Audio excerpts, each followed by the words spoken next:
folks, I'm going to take a quick break. Go get yourselves a pint, play a bit of football. Have a cigarette or something, I don't know. Not in a few minutes.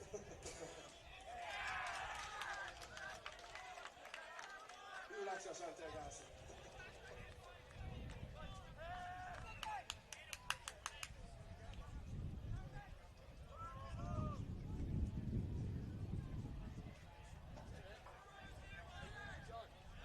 Now I'm Brett. Yep. All sorted? Yep, it's all up. Ready to go. Oh, is shooting now? Yes. Oh, perfect. Awesome. We just haven't sort of started shooting yet. Wild West.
Stock Cairns Regional Games here in Australia.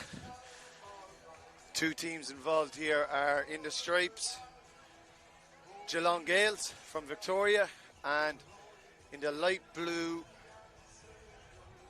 yellow and white we have Gold Coast from Queensland.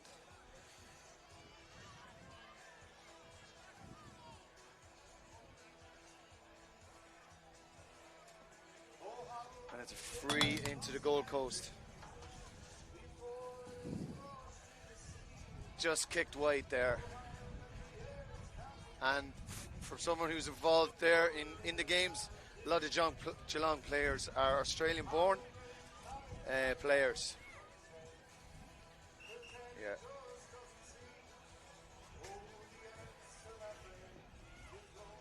So the keeper's kicking it out is Claire Cunningham.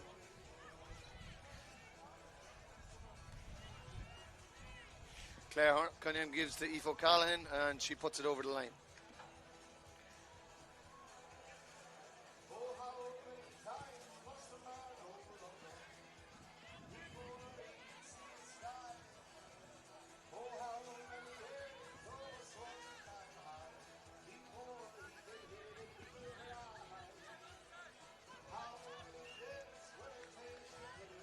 It's free in for the Gold Coast, number 10. Whose name is Roisin.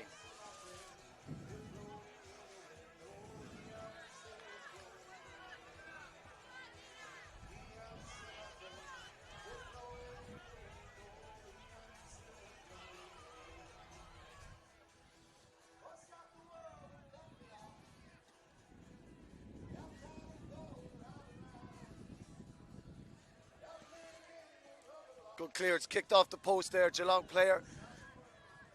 Tess. And this is one of the twins from Geelong, Darcy Jones.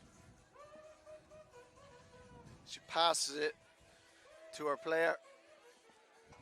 Back to Tess. And a score from the other Jones twin.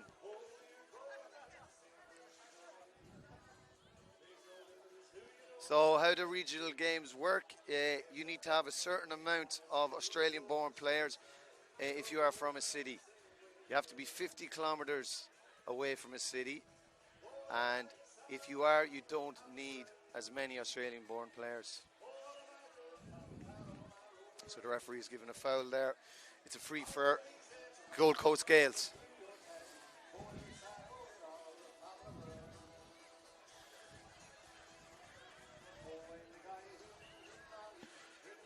And a push there on Ellen Brady. So free for Ellen Brady here for the Gold Coast. She wants to take a quick one. She passed it to Roisin. Roisin's going to come here on the right foot. She could be through on goal here. And it's the score. 1 point. A point for the Gold Coast.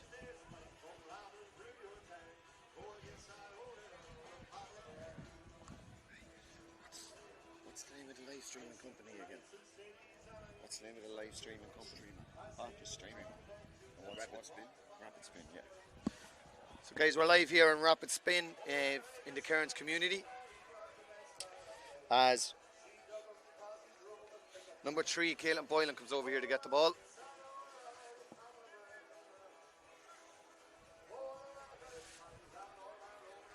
And herself and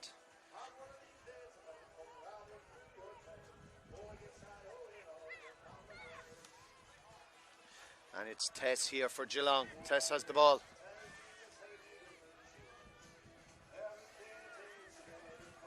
Tess loses it. The Gold Coast battle back for it. Back to Tess.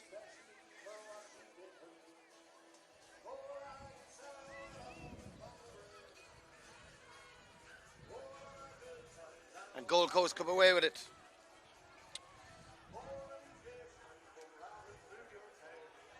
Jasmine Corcoran gives it. And she's fumbling for it there, yeah.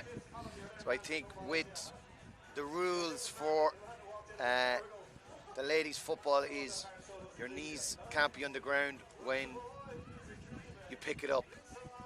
You're allowed to palm it away. that could be just over the sideline there. It's not yet. And Sasha kicks it up. And one of the Jones twins has it here now. And just wide. I think she had enough of the sun there too. She's wearing the hat to keep the sun out. It's a long day being out in the sun.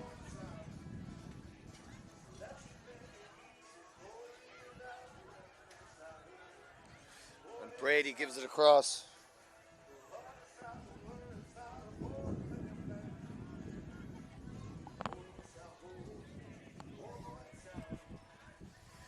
Line ball here for Geelong.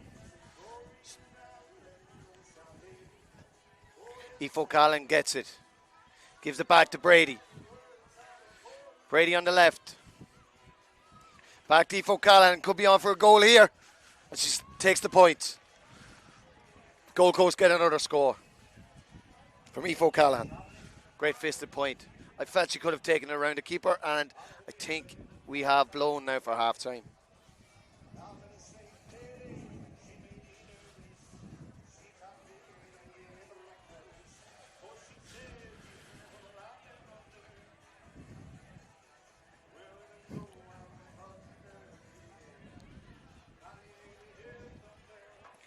So, do you want to tell us a bit about the Rapid TV?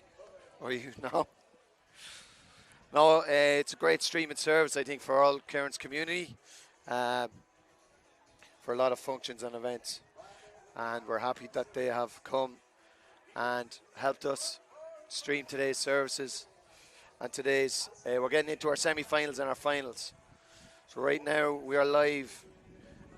We have the ladies semi-final between Geelong Gales in the navy and white stripes, and Gold Coast in the light blue and the white.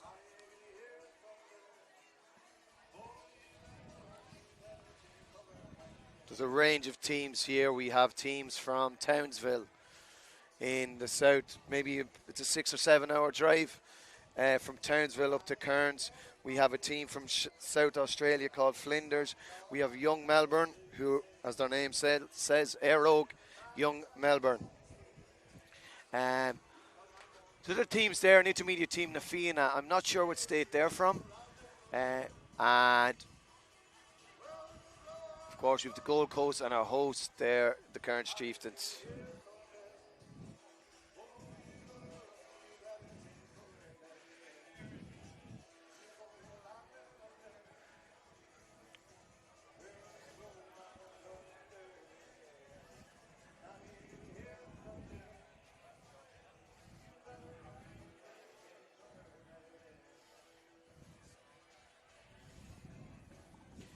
They don't have a chance. He was getting people up, but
back.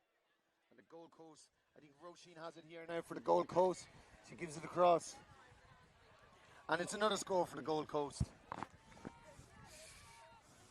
We have number 8, Holly Crawford. It's just after scoring a point for the Gold Coast. And Aoife O'Callaghan has it now. And she kicks it just wide.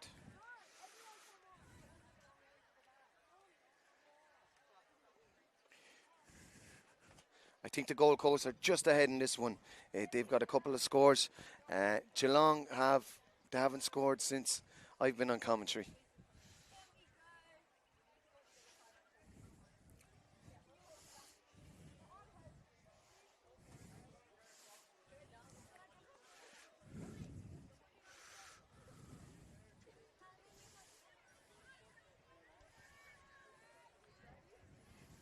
So the kick out has got it. Geelong have it.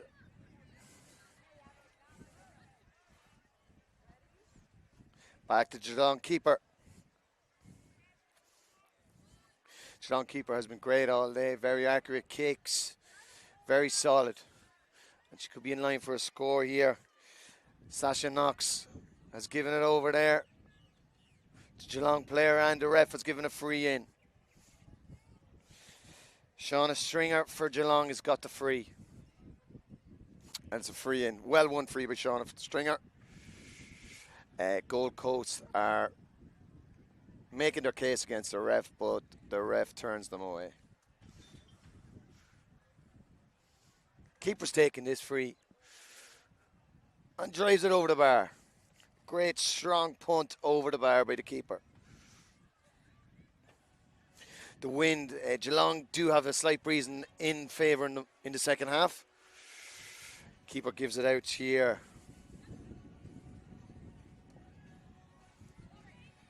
O'Callaghan has it now.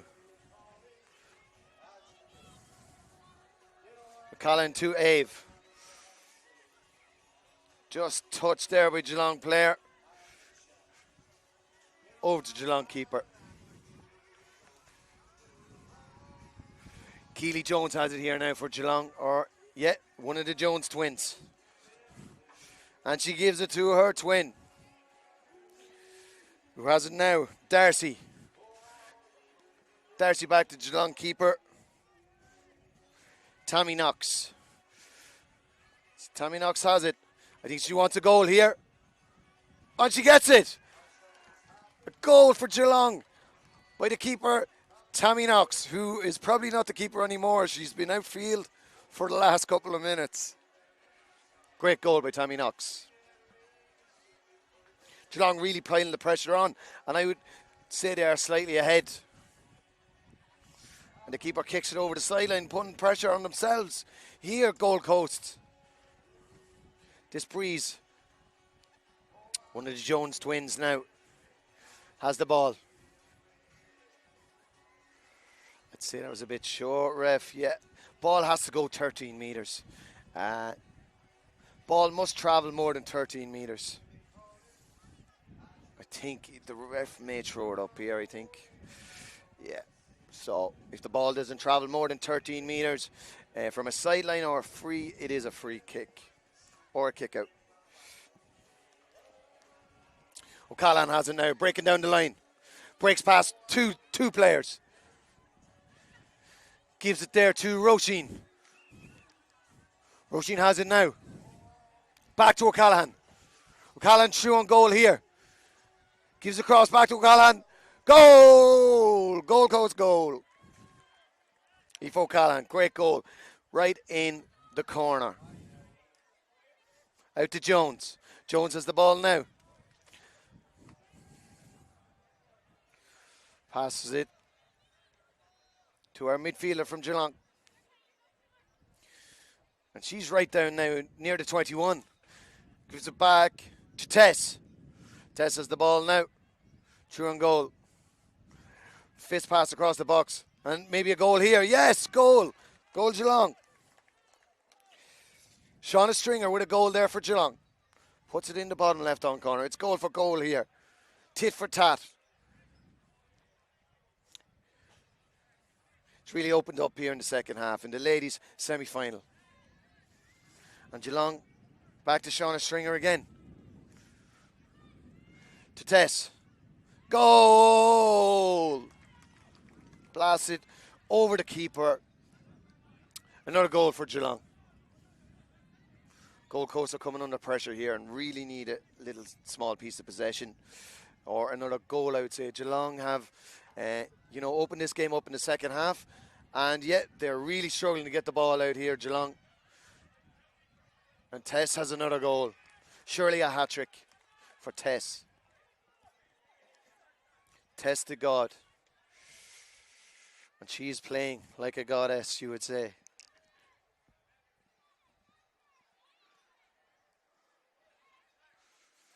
Goal Coast with the ball now.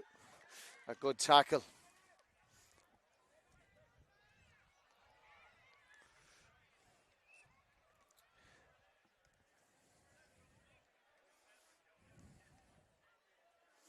Brona Hennessy gets the ball there. Back to Roisin on the sideline. Back to Caitlin Boylan. Caitlin Boylan back to Roisin.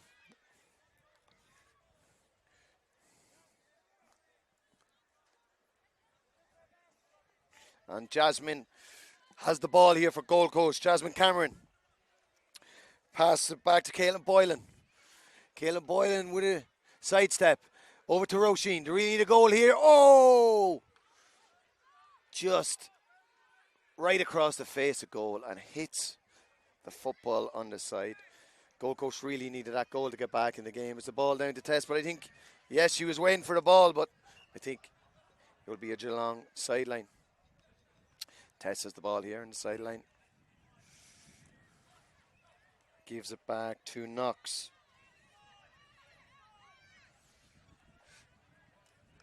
Knox to one of the Jones twins, Keely Jones, who drives it wide. And just behind the goals, the Cairns Chieftains are lining up for the men's semi-final. They're warming up for the men's semi-final against the Townsville Wolfhounds.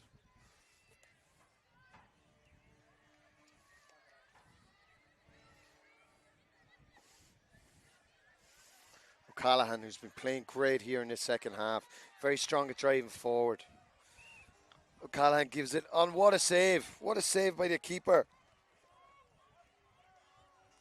Nina Cassidy, I think. Oh, travel. Is it given a travel by one of the Geelong players? Is it a penalty? He's given a 14-yard free kick. 14-yard free kick for Gold Coast. I feel that she'll have to either pass back here to O'Callaghan or go. They definitely look like they're going for goals. Yeah, pass back to O'Callaghan. He takes the ball into play. And a bit of messing around here. And I think Darcy Jones gets it out. Well won back.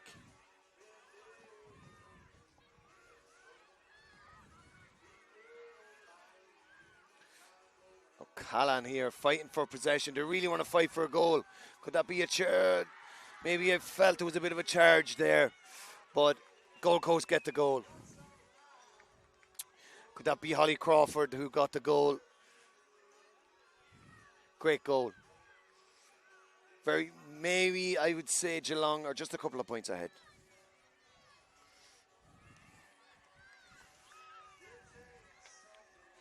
Another charge there, yeah.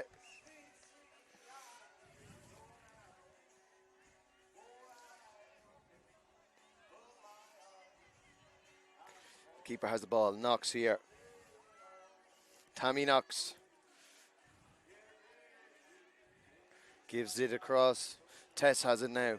Tess driving forward. Tess to God. Steps, yeah. I just felt there was maybe 5 or 6 steps taken. Gold Coast driving forward now for another. Gold Coast going forward. She is known Tara has no one in front of her. Oh, it nearly went in. The keeper was at 6s or 7s there. That is the full time.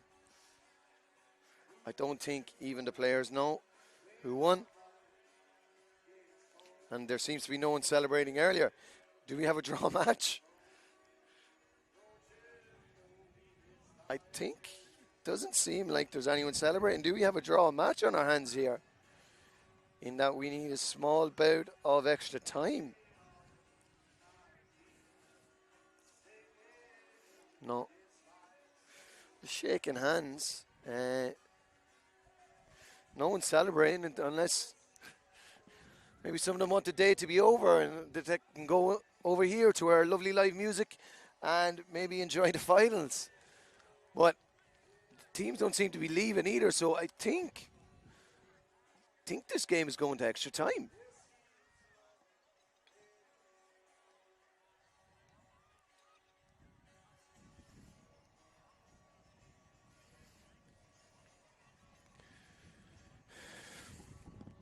Virgil!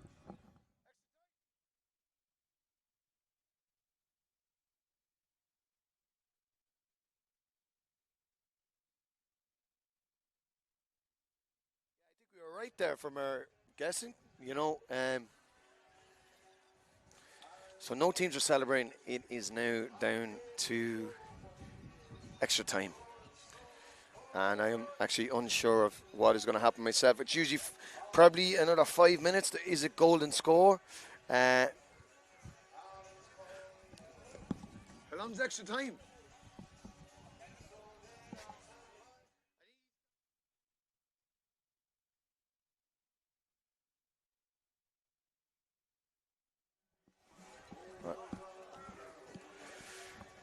Yeah, so we're just going into extra time here now.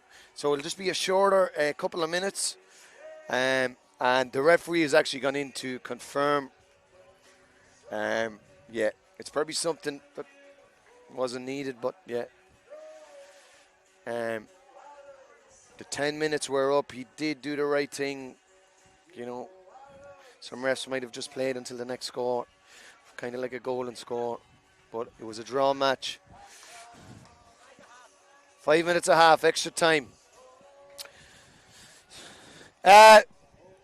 Sean.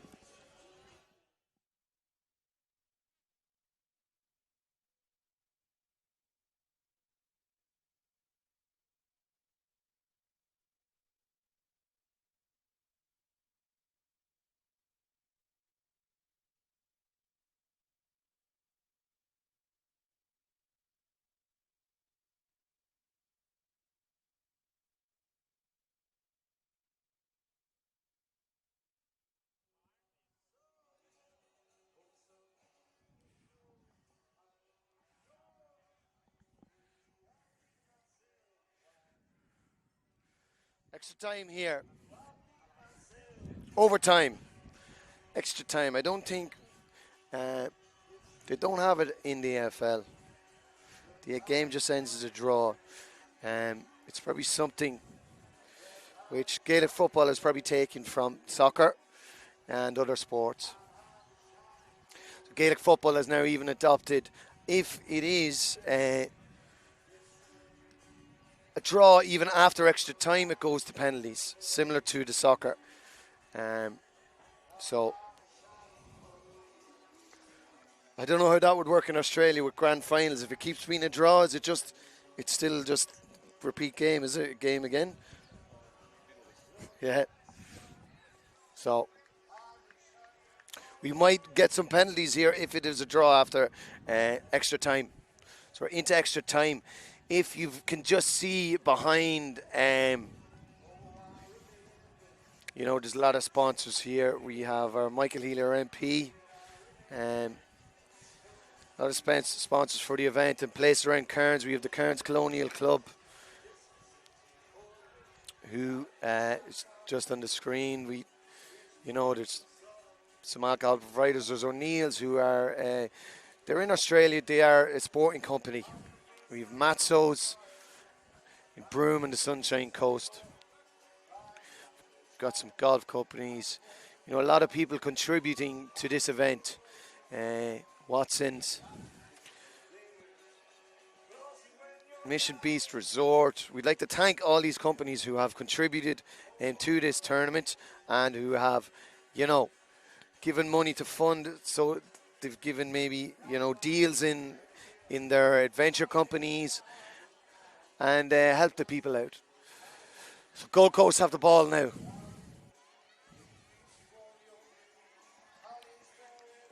Driving forward. Yeah, I think another charge. It's leading with the shoulder. The rule in ladies football, the shoulder rule is it's a difficult one to ref. Jones has it. Geelong driving forward with Tess. Tess with the wind on the right foot. Dancing around the defenders. The ball over the top. And a goal. A goal for one of our Jones twins. Darcy Jones.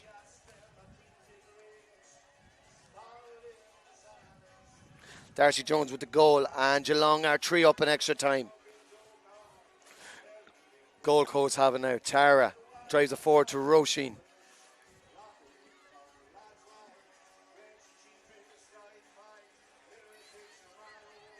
Roisin has it again, driving forward now, up to the arc.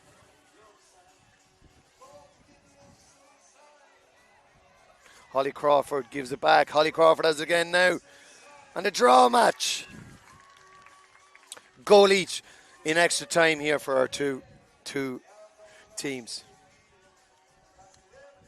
Really, really nice finish. Took it around the keeper. And the 2 number 8s are against each other here now. Geelong driving forward. Tess has it now. I think there could be another goal here unless we get the keeper. Another goal. 2 goals to 1 here. Are we playing Gaelic football or are we playing soccer? 2-1. In the first half of extra time, Tess with another goal. I think she's 4 or 5 in this game alone. Tara gives it across to Claire Callahan. Claire Callahan gives it to Aoife O'Callaghan. O'Callaghan to O'Callaghan.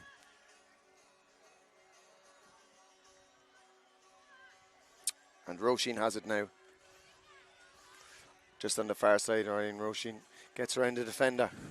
Going forward towards the goal, driving towards goal. And it's taken now by Knox. Tammy Knox is driving forward with the ball as she's done throughout the whole tournament.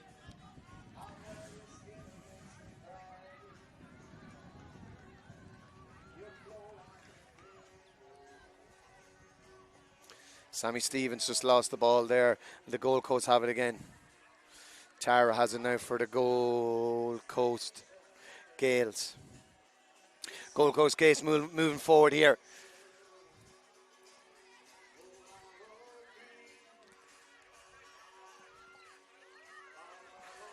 Is it Shauna Stringer here now driving with the ball?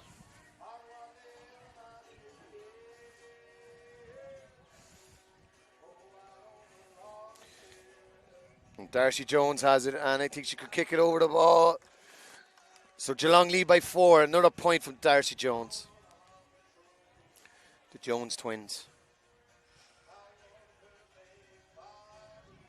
Really, and as someone maybe who's refereeing there, like the Geelong players, I think if not all, the majority of them are Australian and Australian born.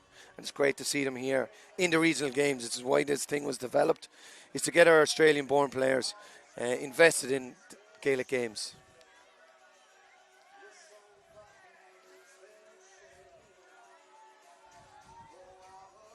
Gold Coast have it now. They're 4 points down. Could that be a score? It's a wide ball. Wide ball by Caitlin Boylan from the Gold Coast.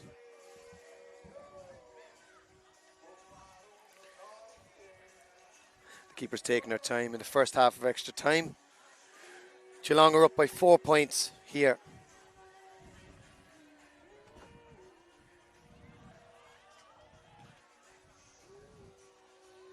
Gold Coast need a goal. They're 4 points down. Roisin has it now. Goal. Gold Coast still only 1 point down now in the first half of extra time. Gold Coast Gales. And Keely Jones has it now. To Sasha Long. Sasha Long gives it across. Geelong driving forward here. Back to Jones. Jones to her sister. Jones to Jones, and Jones again. And could that be? She just loves the keeper. What a goal from Jones. Jones to the net.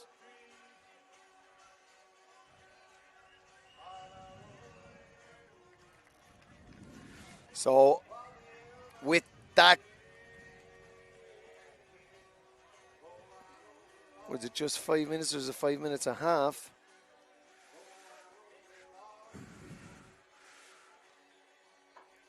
Is there another 5 minutes each half?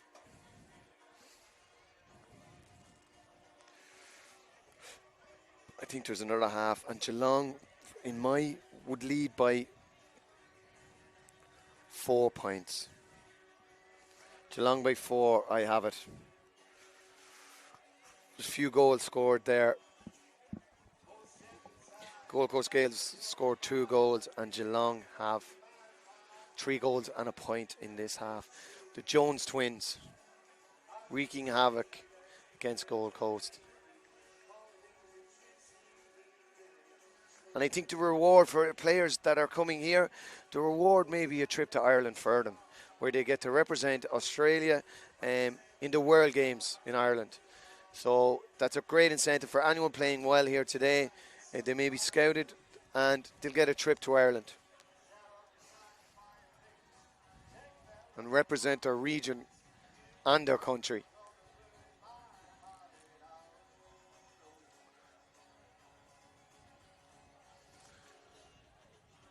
So we do have a few young kids over here playing some football. It's great to see.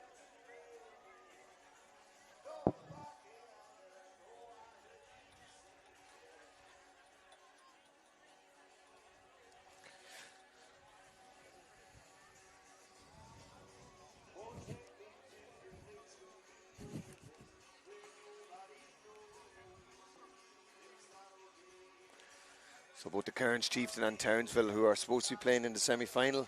So we just have the Gold Coast huddle there. I wonder what's been said to them. They are 4 points down. They do have the wind. All hope is not lost. You know, 2 scores. 2 scores and they're ahead. 2 scores and it's a draw.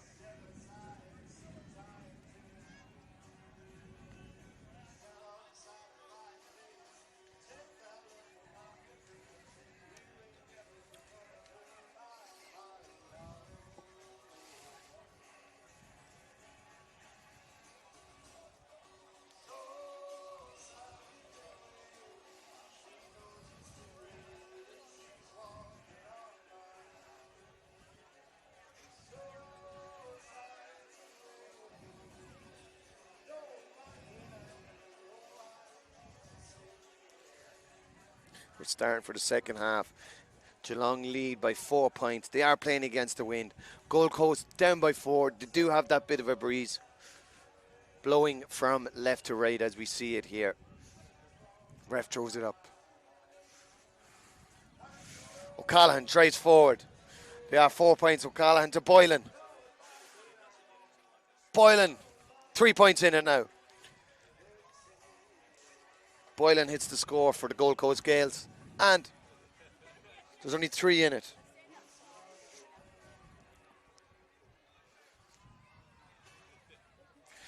Tammy Knox with the kick out. He's giving it over to Jones, just right on the sideline, keeps it in. Passes in, Geelong wait for the ball here. They could be caught napping.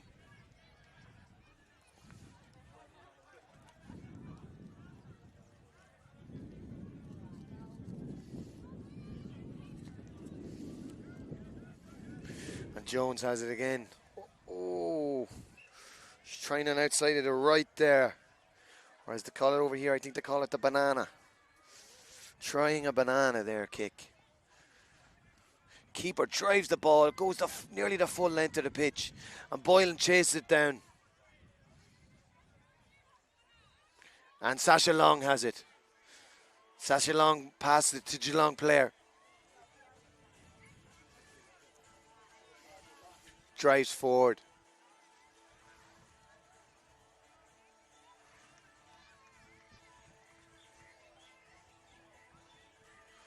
Boylan has it now for the Gales. They're 3 points down. They really need a goal. Gives it to Roisin. Roisin turns her marker and over the bar. There's 2 in it. 2 in it with probably about 2 minutes left. Geelong really need the ball now, and Jones drives forward with a great run to secure the possession.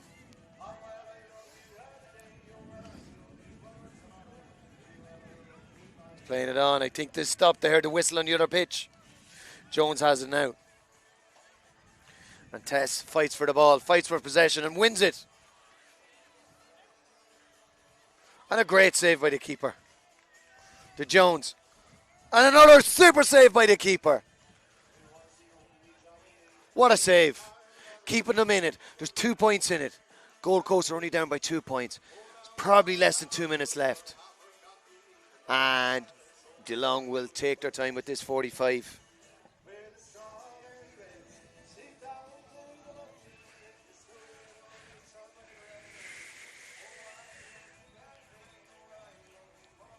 Jones has it now. What a save by their keeper there. Trying to keep the team in it. And they have it. One more chance. They're 2 down. They may just need a goal. O'Callaghan drives forward. Straight down the middle. Tess tries to pull her back. Gold Coast have it. Oh! Sasha Long with a marvellous interception. Kicks it away. And Jasmine Cameron driving here forward for the Gold Coast Gales. A great turnover by Geelong. But Gold Coast still have it. Boylan with it now. She needs a goal. They need a goal. Oh, what a goal! What a goal. And I think that puts them 1 up. The Gold Coast Gales are 1 up. I don't know how long's left. And it goes over the line. Tess with one of her few mistakes of the day at a crucial time. Oh! And Roisin has it, stick it over the bar. Another goal! Roisin with the goal.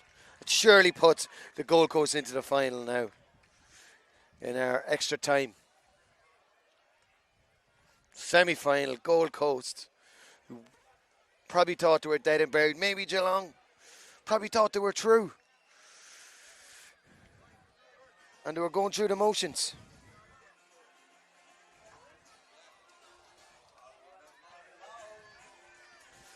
O'Callaghan drives forward to Tara, to Tess. Tess has it now. They are, I think they're 4 down. They need 2 scores in a minute. Tess driving forward. Can she rescue something for them? The Joneses have it. Oh, is that a 45?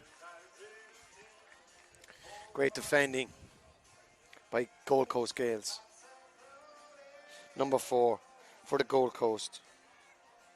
Jasmine Cameron. What a tackle. On her opposite number, Jones. Keely Jones. Geelong need 2 scores, and you know, I don't know how long's left with time. The ref's kind of going to blow it soon.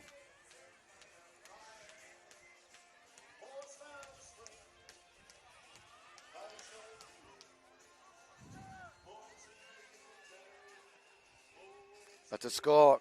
Leaves a goal in it. Don't know how long's left. That's this game over. Gold Coast Gales are through to the final. Geelong very unlucky. They probably may have thought they had it at half time of extra time. There's only 5 minutes left.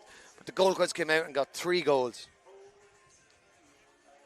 So I think we're on now to the senior semi-final between the Cairns Chieftains and the Townsville Wolfhounds. Coming on now.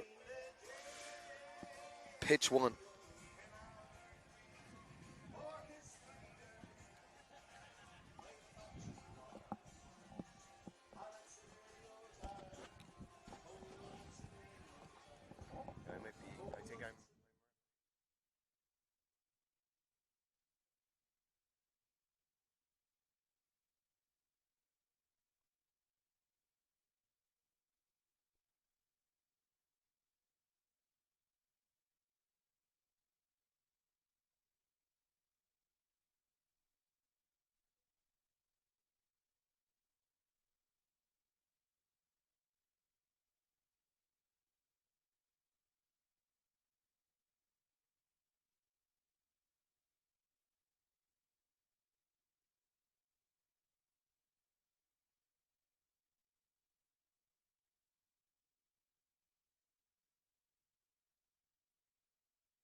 Final between Na Fianna and we have the Cairns Chieftains, who are the holders of the tournament. And a goal for Na Fianna. Number 3, Matty Porter. We're just waiting on the names for the Cairns Chieftains. We do have some of the names from Na Fianna. I'm joined here by a loud man. Kildare man. Kildare, I thought you were loud man. Almost Kildare man. Townsville Wolfhound man. Townsville unlucky in the semi-final there. Dodgy refereeing decisions. They're all human. Cairns on the attack now, coming in. Ball in the corner. Looking for a good response to the early goal. It's gathered by the Kalapata keeper, Michael Kelly, who holds on to the ball.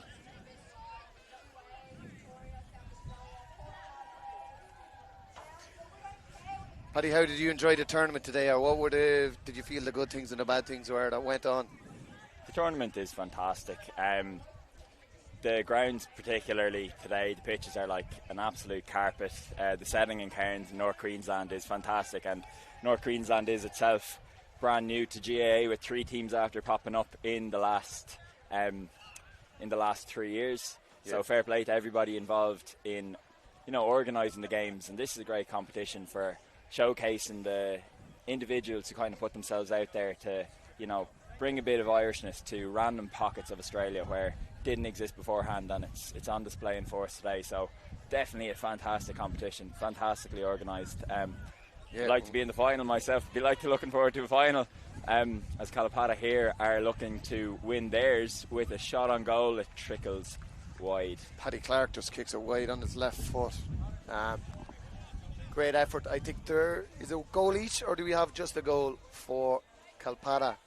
Kalpata are from South Australia, is it? Western Australia. I think an hour south of Perth, so a massive trip here today for them from the opposite side of the country. And Australia, for those of you who think it's just a hop on train, it's a massive kick out, putting Cairns straight on the attack, looking for that equalising goal. But it trickles out actually for a free in, possibly, with a touch on the back. A free in to Cairns, giving them a chance to get on the scoreboard.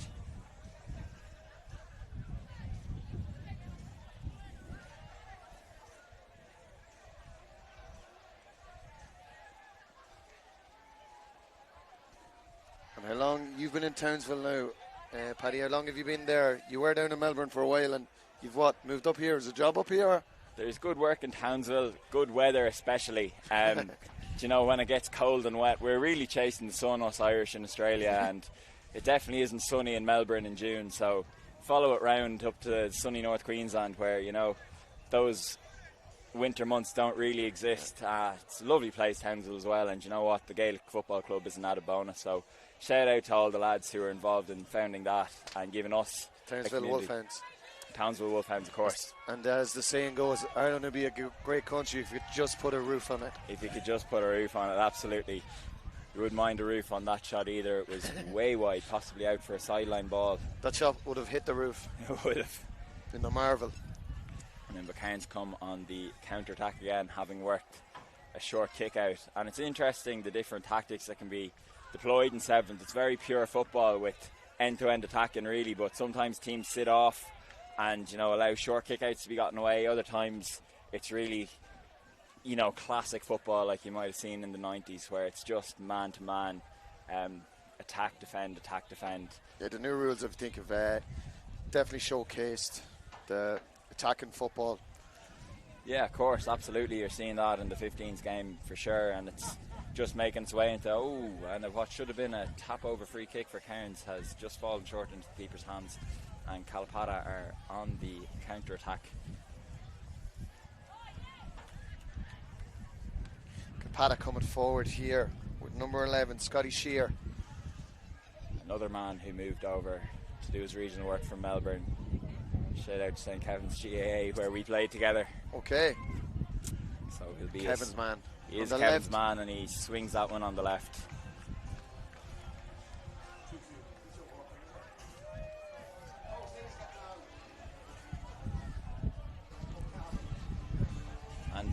despite them playing, which you might say, against the wind that is favouring the Western Australia side, this Cairns kick has been monstrous so far.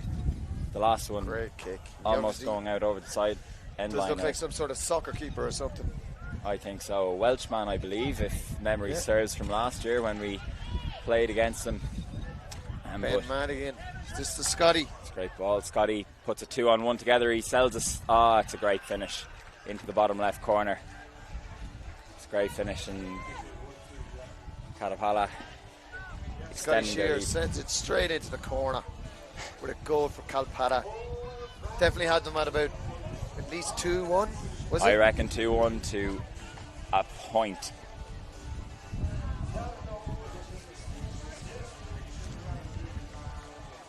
Great atmosphere here, and you might be able to pick up the live music going on in the background.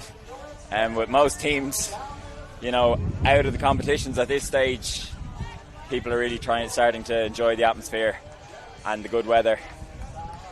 Yeah, and we'll be continuing on in the Brass Bucky tonight, later on, for some live music.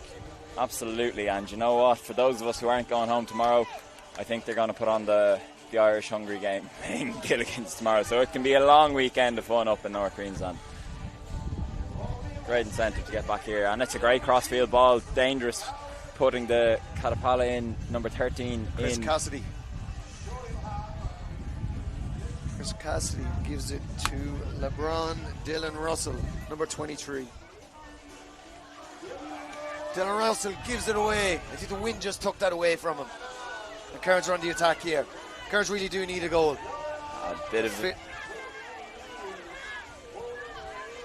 of ingenuity there now from the Cairns player, hand passing it to himself and trying to run on, but just running out of the legs. And it is really tough on the legs. For those of you who are watching from different parts of the world, it is a hot part of the country that we're in. Probably with the real temperature feeling like about 33 degrees at the moment. But there's a nice breeze after picking up, which might take a bit of the edge off it.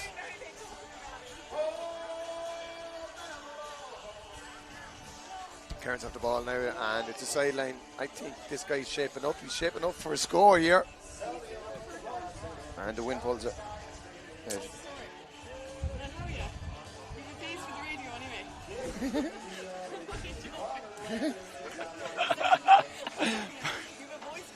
We're just after getting handed the names of the team from Anya from Cairns, from Roscommon. Thank you, Anya. Now, there's a couple of them that may not be aliases. That's okay. Okay. Right. That's all right.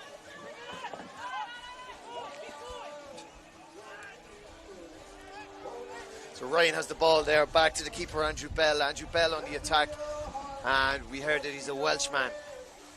I could be wrong in saying that. I don't want to be wrong. That's instinct. I met the man last year at another North Queensland Championship where Cairns got the better of Townsville. Proud to say that we got the better of them today despite not being into the final like Cairns. And there's a shot gathered by Michael Kelly, the Kalapata keeper, who comes under pressure but deals with it well, and they are back on the counter-attack.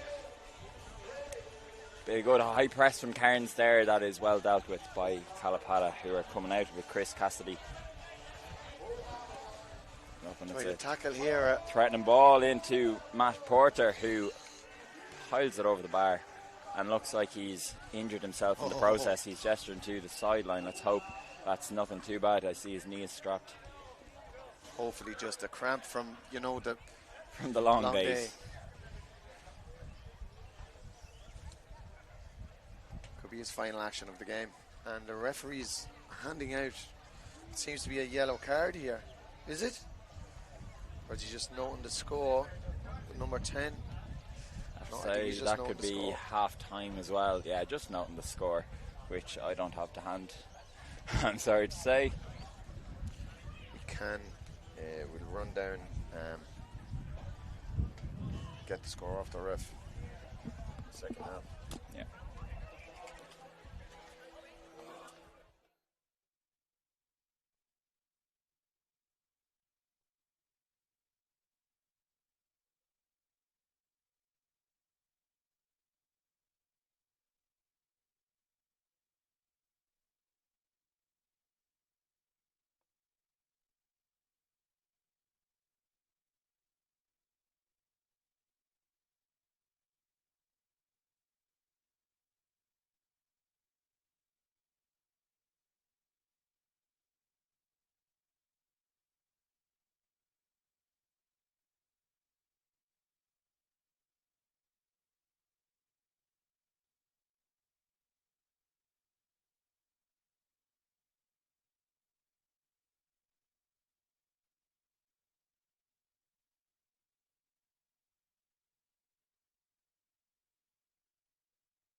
Welcome back, folks. We are just about to get going with the second half.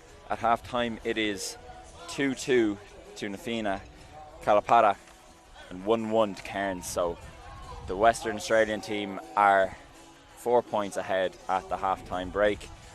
We're just about to go. I would say any breeze that is present in the grounds at the moment are going to benefit Cairns in the second half. Now, whether that's a 4-point breeze or not, only the next 10 minutes will tell. Definitely threatening players on both sides in what was an even enough first half, with the WA team wearing yellow just looking good, and that looks like a slightly skewed throw-in, but it's won by Cairns, who goes straight on the attack, and it's a 50-50 ball, well won by the keeper Michael Kelly, who comes out like a lightning bolt, and Nafina are back on the attack, coming down the right wing with Ronan Dunn, who lays it off into Scott Shields. Scott, and he blasts that one over the bar to extend Nafina's lead to 5 points.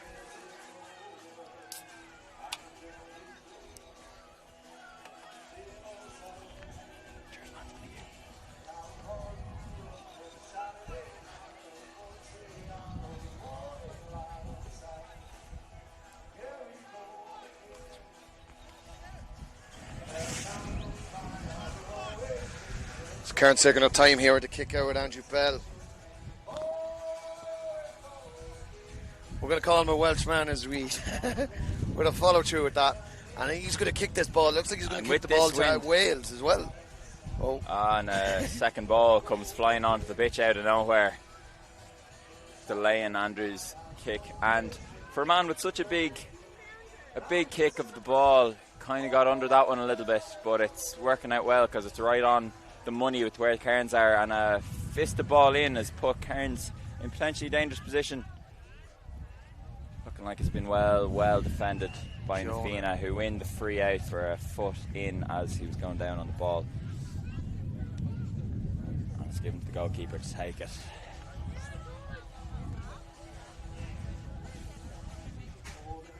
What is go? Drove it up there, and is this Jonah with the ball here? No, it's number 8, Ryan. Ryan for Cairns has the ball here, and they are 5 down. Is it? Calpar 5 up. 5 down indeed. Yes, 2-3 with the opening score of the second half going to Kalapara. 2-3 to 1-1 at the moment, and there's a free one in for Cairns, who will want to get on the scoreboard for the first time in the second half. Last free kick, of course, dropping short into the keeper's hands. Levins took a bad hit there, and I think the ref is debating whether to give him a yellow card. Fairly aggressive foul, so I think there's a yellow coming there, is he?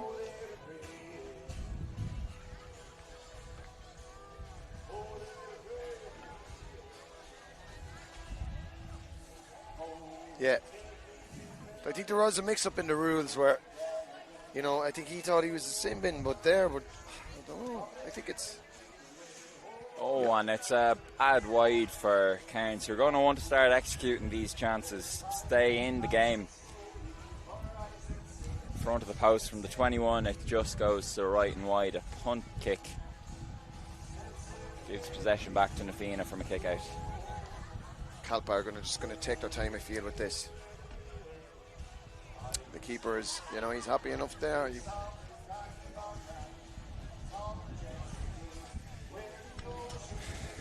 They're debating what happened with the yellow card, I think. The referee says play on, and the ball goes short dangerously, but just escaped. Comes out Paddy Clark down the left wing.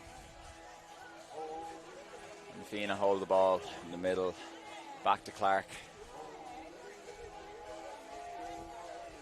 Proper going to play keep ball here, looks like. A frustrating position to be in for Cairns. Chasing a game, especially chasing more than one score, is very frustrating for a pitch with 7 people. It becomes all that much bigger when you are trying to chase down, especially when you use the goalkeeper. You bring your extra man into the game. Unlike the new rules, in the 7-a-side game, you can, of course, use your goalkeeper as a fly keeper. Calpa are just trying to eat time, it feels, out of this. They're taking every second just to eat down the time, so they're going to win the final. And it even looks like this lad's shaping up for a score, is he? That would be a massive score as well from about the halfway line inside their own half. On his own 45, he's doing and he fooled us all. Goes back to the Calipata keeper, Michael Kelly. Joke of the day. What a prankster.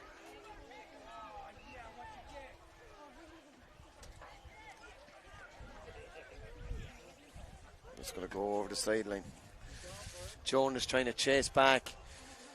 And Kevin Green's trying to attack. Stop this attack from Calpa. And I think it's a wide. It is a wide. Not the first time today you've mixed up where the sideline is, but that's okay. We'll let that slide.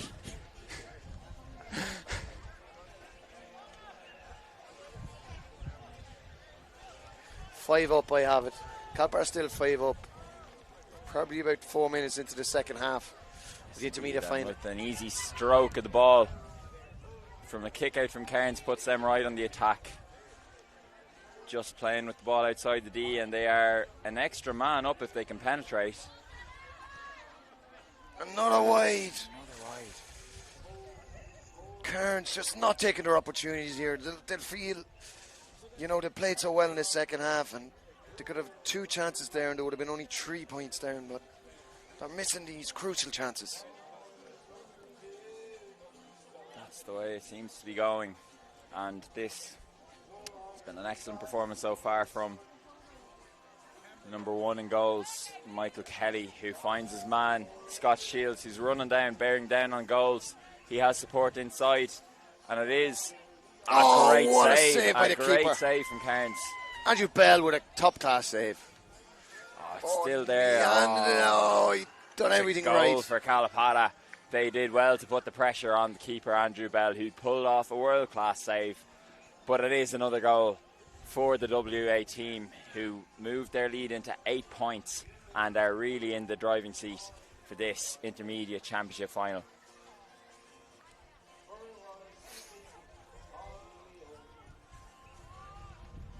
Let it over. And Jonah lets over the ball, but it's one back by Calpa. Well dealt with, potentially dangerous.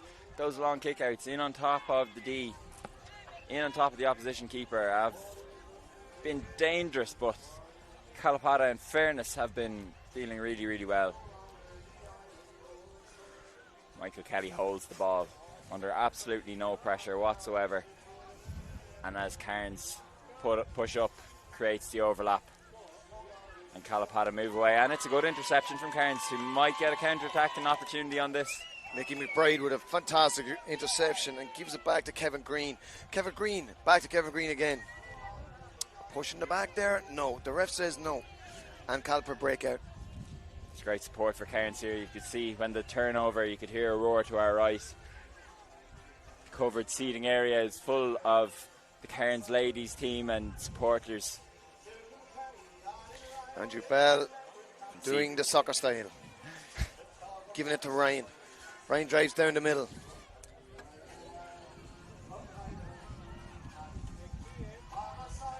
Ryan gives it to Jonah.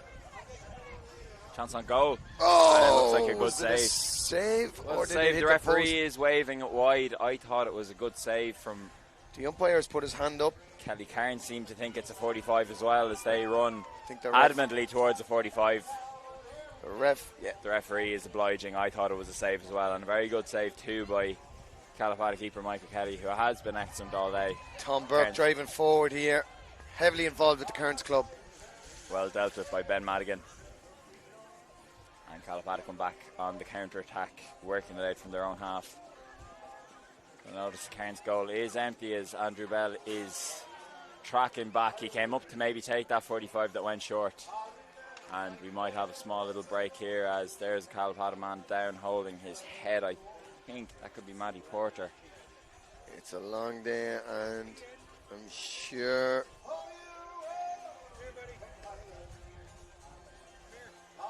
No, I beg your pardon, that's number 9, Connor Dunn. Hard to see the numbers where I am, but he is getting up and looking a bit better about himself as Calipata have a free kick on the halfway line with Christy Callahan about to take it. Goes back to the keeper. They are under no pressure, of course.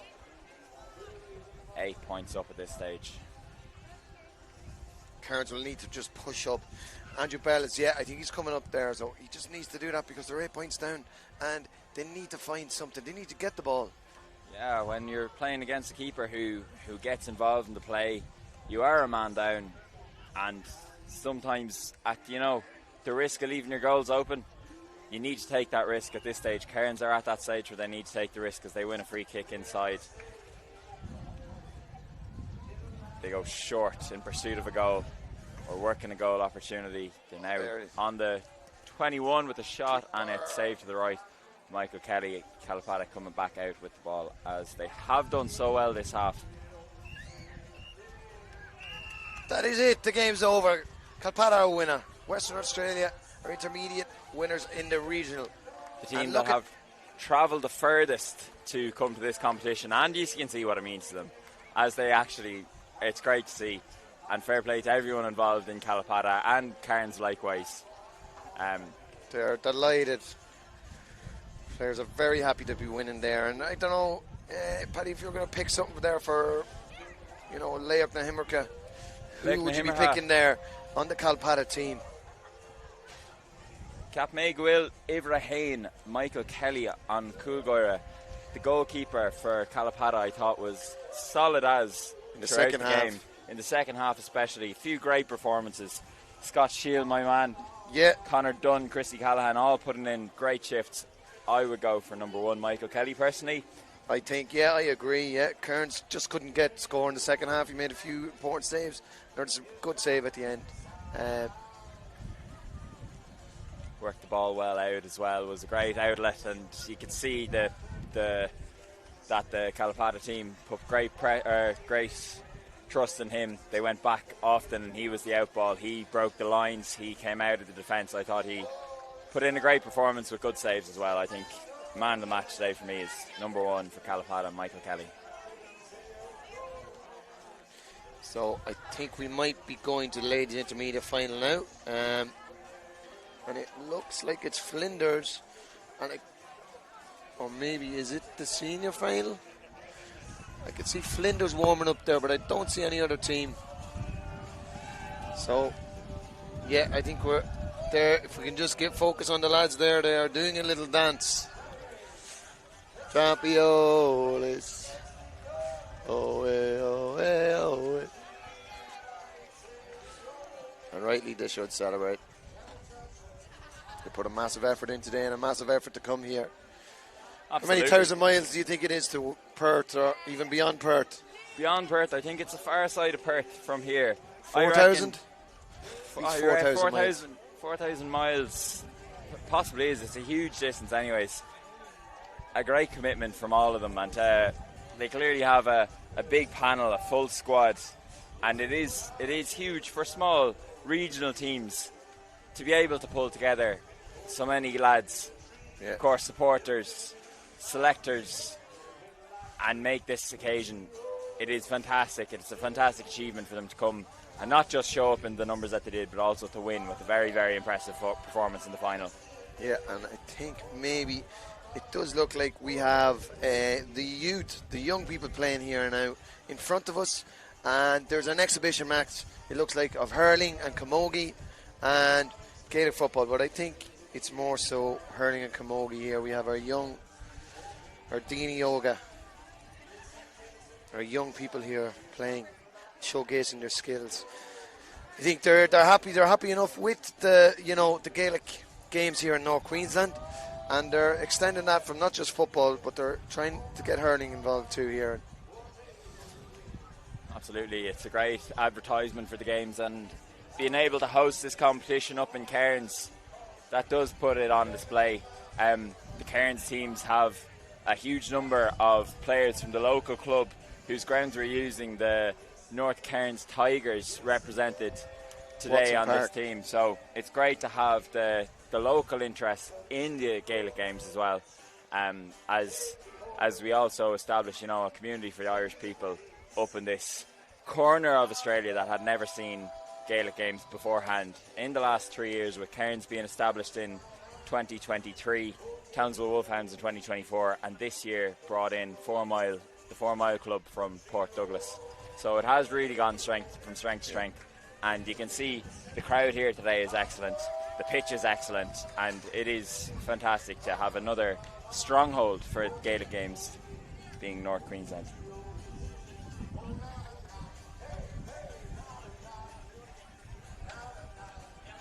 So we're going to have an exhibition game here of hurling, the fastest field sport in the world, is it? I believe it is. So we're told, or so we tell ourselves in Ireland, it's the fastest field sport in the world. Enough people have said that, it must be true.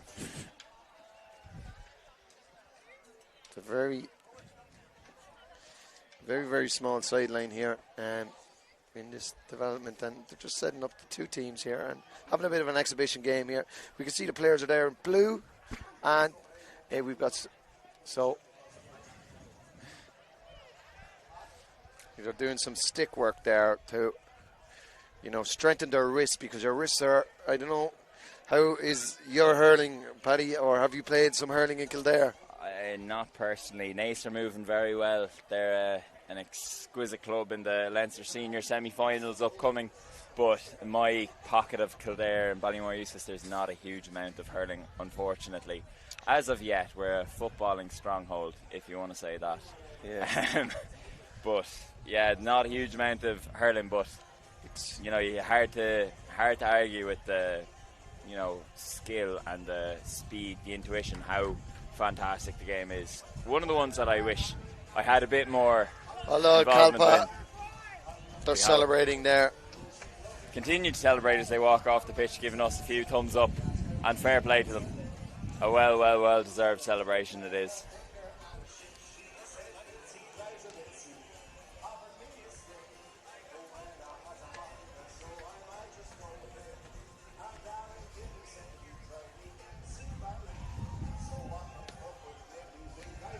And behind us now we can hear the celebrations continue for Kalapada as they enter the dressing room victorious, having won the intermediate Australasia Regional Games Championship with a comfortable victory in the end over the local team Cairns Chieftains. They were worthy of their win with great performances all over the pitch. We're looking at young lads playing hurling in front of us, young lads and ladies, the next generation. You'd wonder how many Irish kids or kids of Irish descent are here, or are we looking at local kids getting involved in Gaelic games, which would be great with no Irish connection whatsoever. I'm sure, I know, Paddy, we are a very long way, but the last time we were here I discussed it with Tiernan, that we said there's teams in New York, there's a team in London.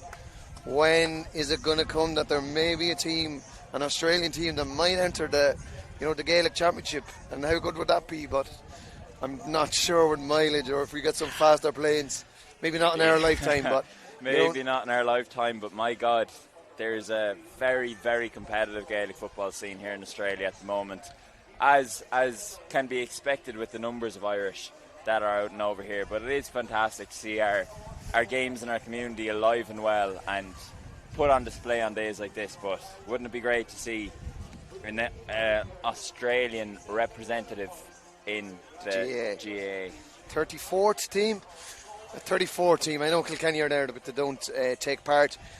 We might just try and get our names, or even if we can get a representative from the Flinders and the Gold Coast ladies team, for them to do some commentary. It would be great if we could get them over. So we might just try and get someone over to do some commentary from the Gold Coast.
cheeky. It's not the first time you've confused the sideline.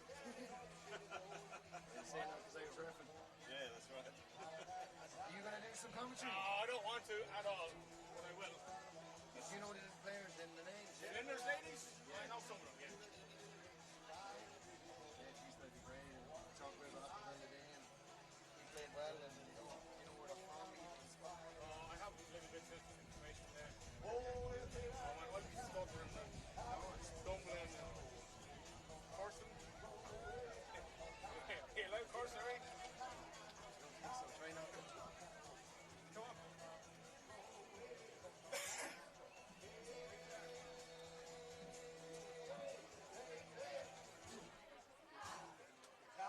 Have you got a bleep machine? Oh, I'm serious.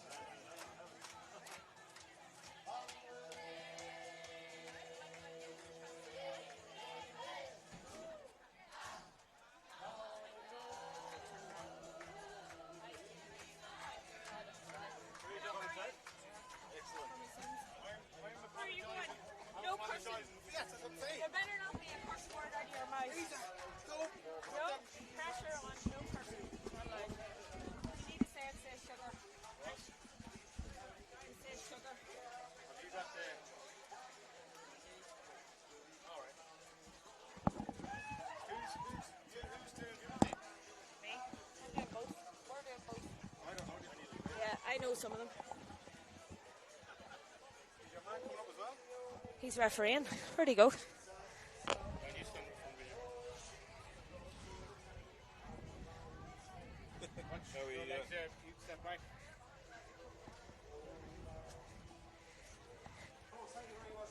Okay. What's your name? Teresa. Teresa. I'm Brett. Val. Val. So we're going to wait for the game to start before we That's perfect. turn you on. Wonderful. Can you hear me? What's it?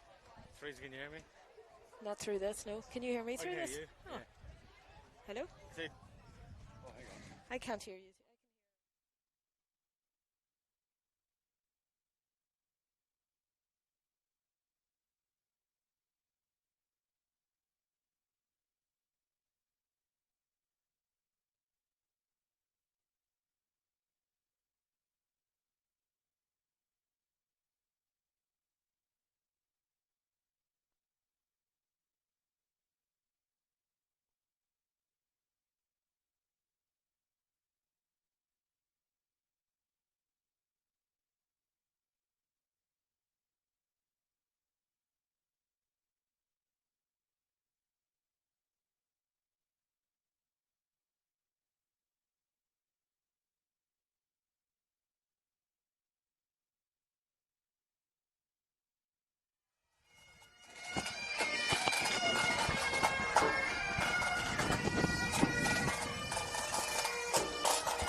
Good afternoon. Today we are here for the ladies senior football final between Gold Coast Gaels and Flinders O'Neills. So Gold Coast Gaels based in the Gold Coast and Flinders O'Neills based in Adelaide in South Australia.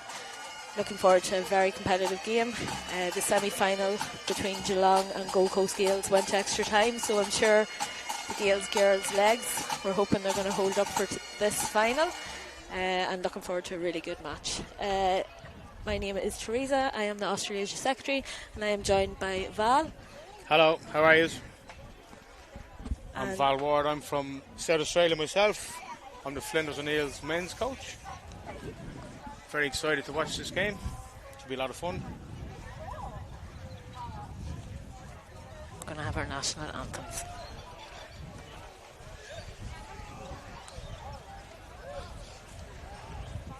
Most of the ladies have played. This will be their 5th game today. Tired legs out there.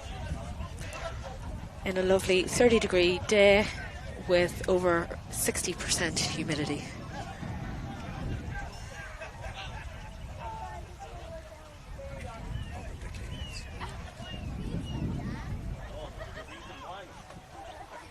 Must comment on how beautiful the pitches are, Teresa. They're like carpet. Yeah. Done such a serious job up here. Like lawn balls.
Come on, Flinders.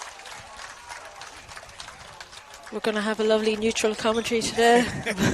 Val is wearing his Flinders colours. I'll try my best. Should be a good game. What was the score in the game in the playoff round? I think it was a close all game. I don't think there's much in it. Oh no, it went to extra time and Gold Coast came out winners by a goal.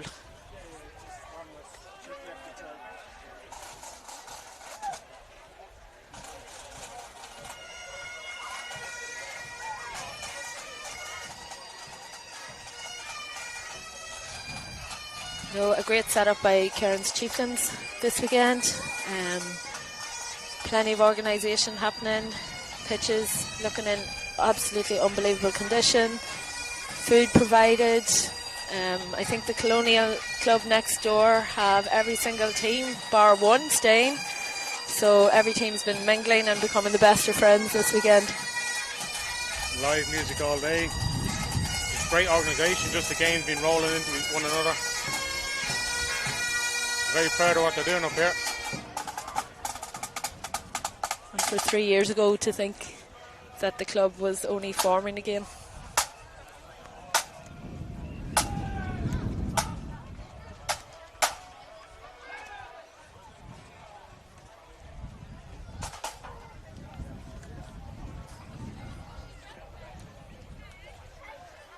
The man in the middle today is Fakira Ross. He is up from the Project Pierces Club in Melbourne.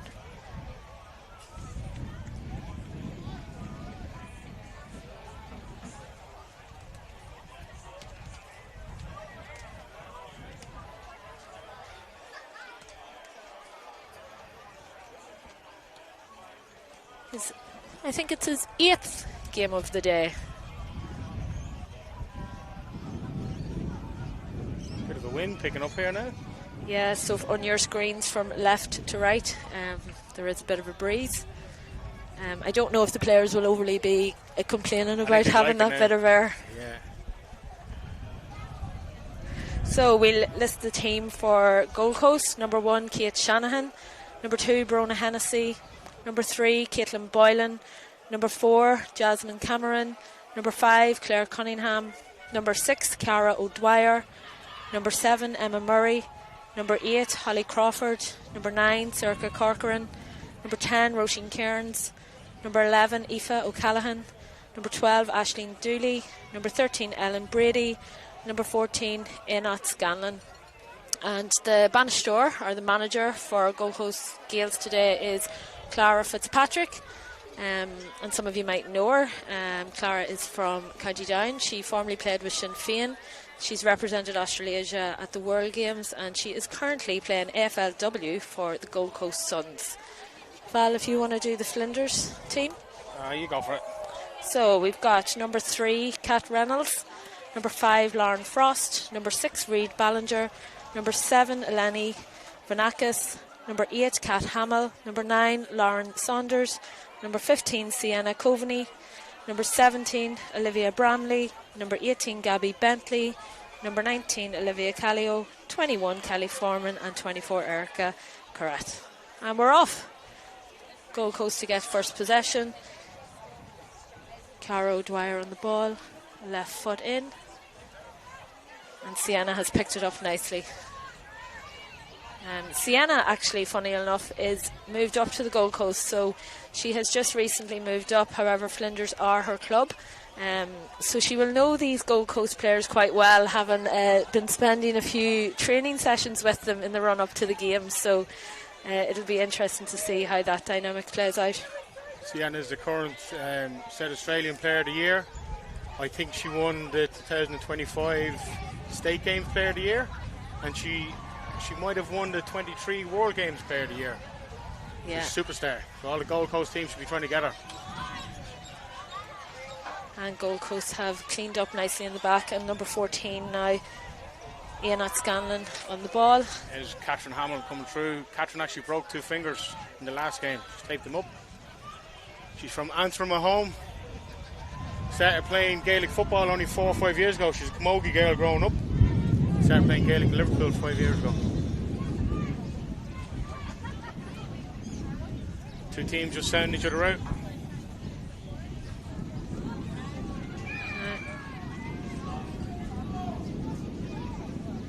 That wind has picked up slightly again, so ball into Roisin Cairns.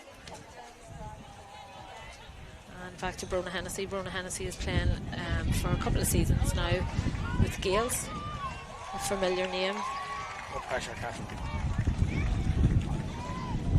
Looks like Flinders set up Lawrence in goal with Frosty down back and Catherine's to the corner back. You see Sienna running through the middle with Eleni, and then I think it's we've 2 Livs with Flinders O'Neill's. Liv and then Kat Reynolds, who's been playing Gaelic for 15 years, is deep forward. She's a very good footballer, left foot, very good scorer.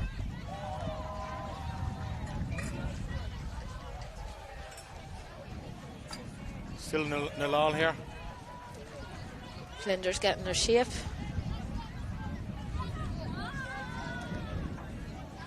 And just out. No, it's been a great atmosphere all day. Most of the teams have been getting along nicely. The hurling has just finished as well.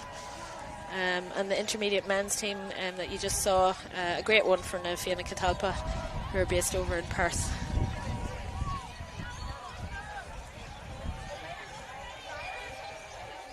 Nice strip of Catherine. Lauren's coming out for the kick.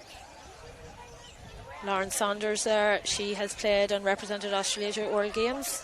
She is actually part of the management team this year, so herself and Jimmy Donoghue, who is the manager for this Flinders ladies teams, are taking a non-Irish born team over to Waterford in July next year. So the games actually form part of a selection process as well as state games, so lots up for grabs today. Sienna on the ball. How to live. You take your time. There's still And no, good still no pressure there. score.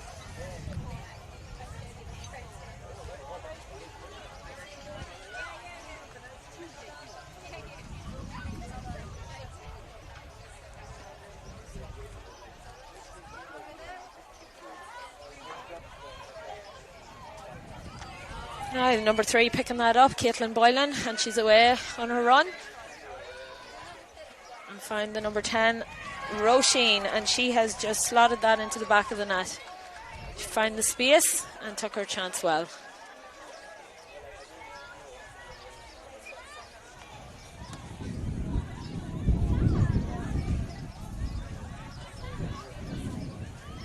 Lauren to Frosty. This is Frosty's third year of Gaelic football. She actually just come on board and she's loved it. She's dominating. She got an all-star in 2024 at the state games. Yeah, and the majority of the Flinders team are predominantly Australian. I think there's only one Irish girl out there today. One today, Catherine Yes. Hamill. So a great achievement, and just shows the transferable skills from AFL, soccer, and a few netball players thrown in. Right, that's number 11, Aoife Callahan for the Gold Coast, fighting for the ball there with Olivia Bramley. That's Eleni on the ball. I think Eleni was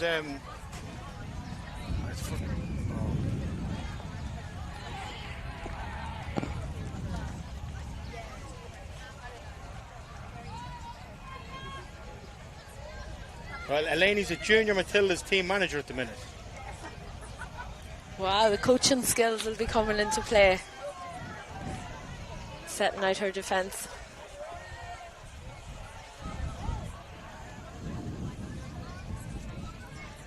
That's the number 3 again, Caitlin Boylan, very strong on the ball. Sienna not giving up and did enough just to put her off on the pass there. With Lauren Frost, or Frosty I believe as she's better known, Yeah. clearing it out. Flinders have a good run and carry game when they get it up and going. And considering the heat on this day, the tactic still seems to be going okay for them. Now that's number 9, Lauren Saunders, and also a previous player of the tournament at World Games, represented Australasia. I think she was captain in 2019 and co-captain in 23. Lots of experience there.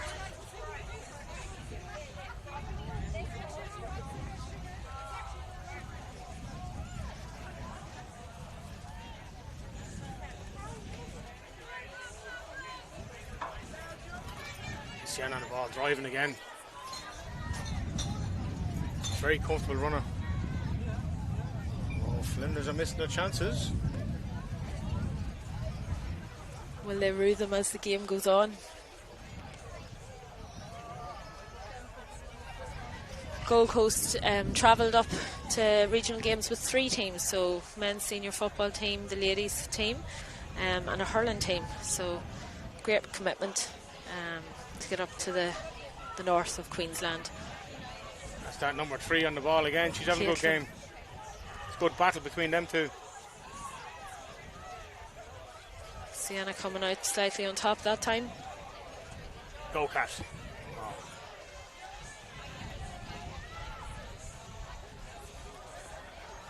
Number 4, Jasmine Cameron on the ball now.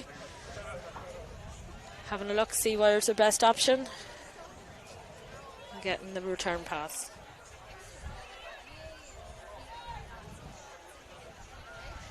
Bit of an ebb and flow to this game. Yeah, these Gold Coast girls are good. They're very comfortable on the ball, aren't they? Yeah. Coming up both ends and missing a few chances though, so we will see how that plays out as the game goes on. Lauren with a quick kick out. Too much on it. And Cara Dwyer taking the sideline now.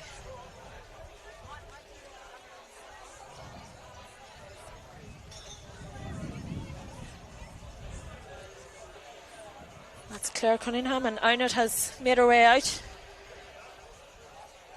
to pick up some possession.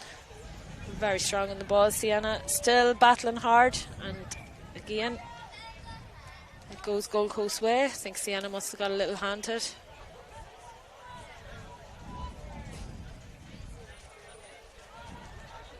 And values are mid-league at the moment down in South Australia. Yeah, round 4 was played. Those games on Friday night, and then there's more games, women's games and men's games on Sunday. Have Flinders got a bye, I'm hoping? No, Flinders women, Yes. Flinders men are playing. Let's have a look at this.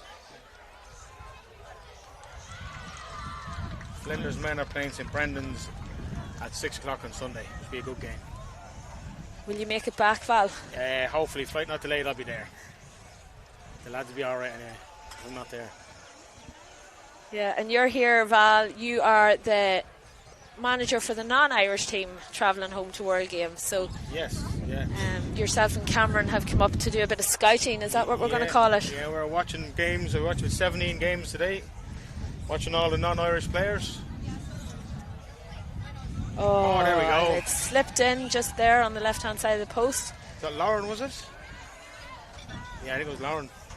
Lauren Saunders. Keeping the scoreboard ticking over.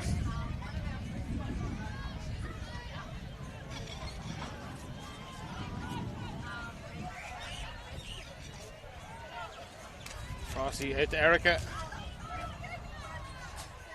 Good direct play straight down the middle and just wide. And who are the favourites this year, Val, in South Australia? It'd have to be Western Ireland again. Western Ireland in the men's and the ladies? Oh, there's actually 3 very competitive teams in the ladies. Flinders, the Irish women, and then Shamrocks as well. Very good. Yeah, Flinders and Irish played out a game last Sunday. There's only 2 points in it. It was an end-to-end game. Flinders come out on top, which is good. And the Gold Coast are ebbing towards the end of their season. They would have had some representation on the Queensland State Games teams. So they might get a well-deserved break now after regional games in the run-up to Christmas. Although I'm sure their social calendar is remaining full. There's Flinders running through the middle of the ground. Erica, she likes that direct. We've got runners each side of her. Yes. It's the Liv, the Cat. Cat with the tasty left foot over the bar. Over the bar. Emma Murray, number 7 there, just getting a hand to it and enough to flick it over. Prevent a goal.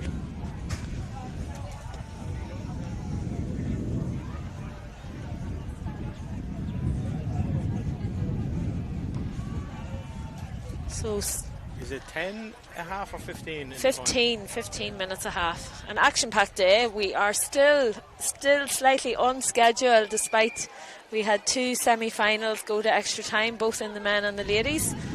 And we've slowly regrouped on that time now, so hoping for the men's game still to start at approximately 5:15.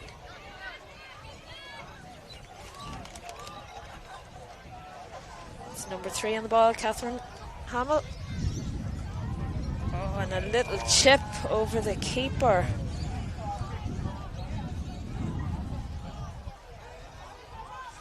Very comfortable on the ball there, Catherine Hamill.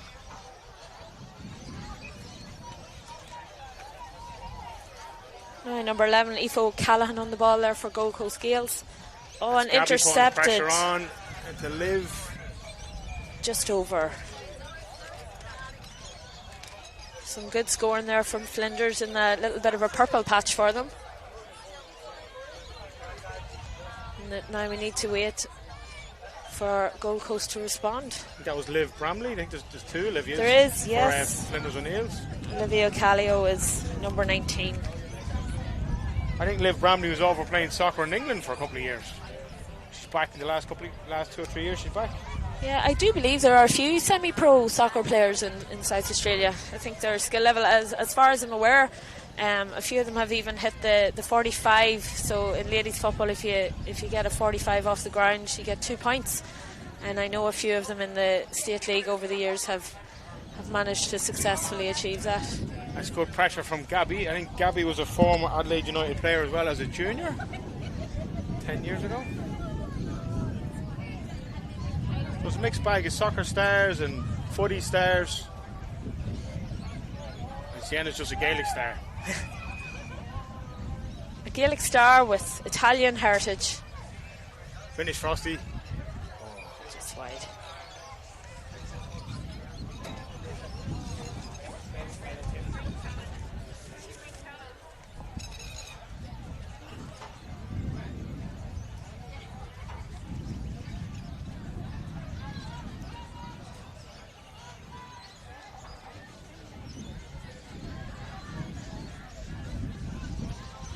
It's that same battle again on the right hand side. Yes, Sienna.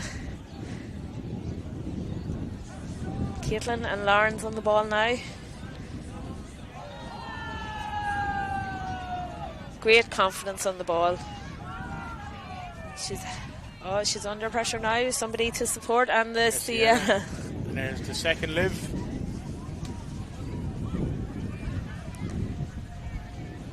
I don't know what Sienna has for breakfast, Val, but she definitely keeps running. She hasn't stopped all day. All day.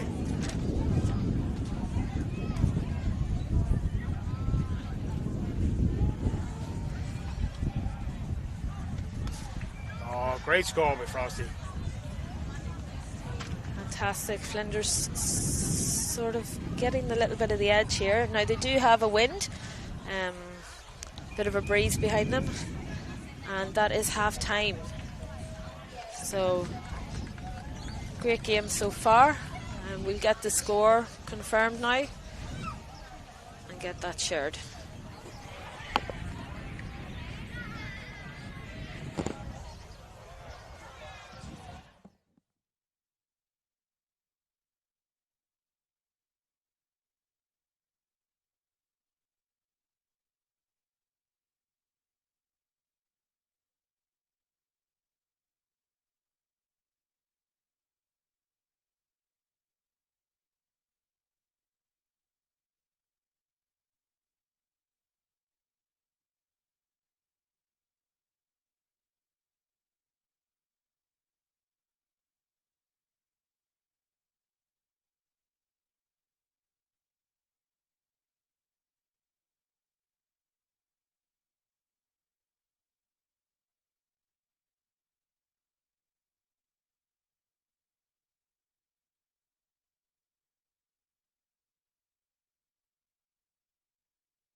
Just getting ready for that second half now. Referee's still okay. He's just had a little bit of a kit change there to the nice bright green kit. So the score at the moment is Flinders 2-4 and Gold Coast Gaels 1-2. So 5 points in it, but the wind could give you a couple of points. It's still picking up here at Watson's Oval. It's number 11 on the ball, and she's got it into Einat, and again Sienna is just everywhere picking up loose ball.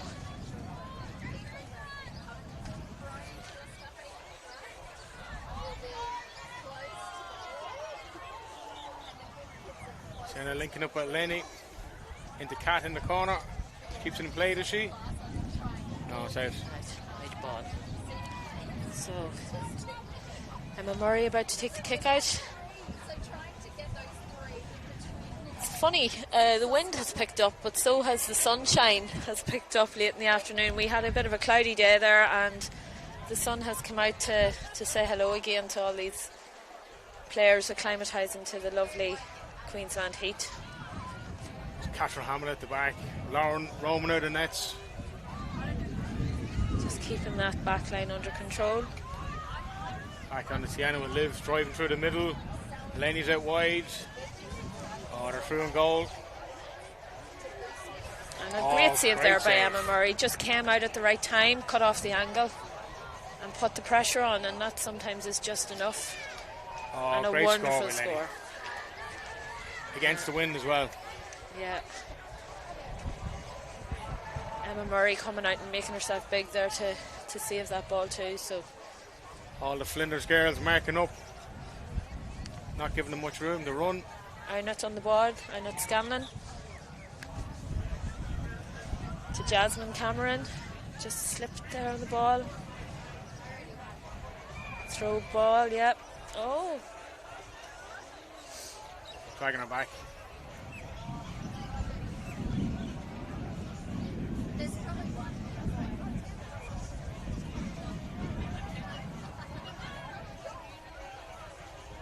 Bit of confusion between the players. yeah, the free. They have it sorted now. Yeah, free given for the drag back. And Roisin Cairns on the ball. Back to Einat now. Aoife O'Callaghan very strong, keeping possession. Einat now looking up, and well intercepted there by the number 5 Frosty. Lauren on the ball, calm and composed. Liv running through the middle, acres of space. Out to Sienna wide. Yeah, and Gold Coast Gaels probably feeling the legs getting a little bit tired. They did have that extra game. Whoever topped the table went straight to the final, and they had a very, very tough semi-final to get through against Geelong. As we mentioned already, going to extra time. So Driving onto her right foot. Oh, wide. just wide.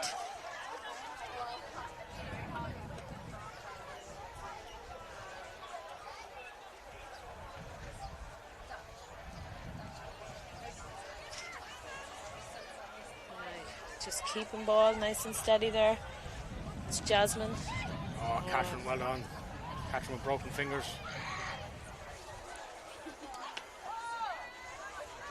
Oh, good pressure there by. Great pressure from the Gold Coast. Just a little bit too quick in the decision. Giving away the sideline there. Free kick, is it? Yeah, he's pulled it back. Little pull of the jersey from the reaction. That's Brona Hennessy on the ball.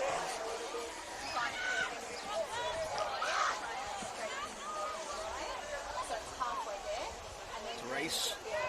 The race to the ball, Oh, and Gabby has it. she's just got it. And Eleni finished the goal. Well done, Finishes girls. it with a goal. That's Flinders now 3-4.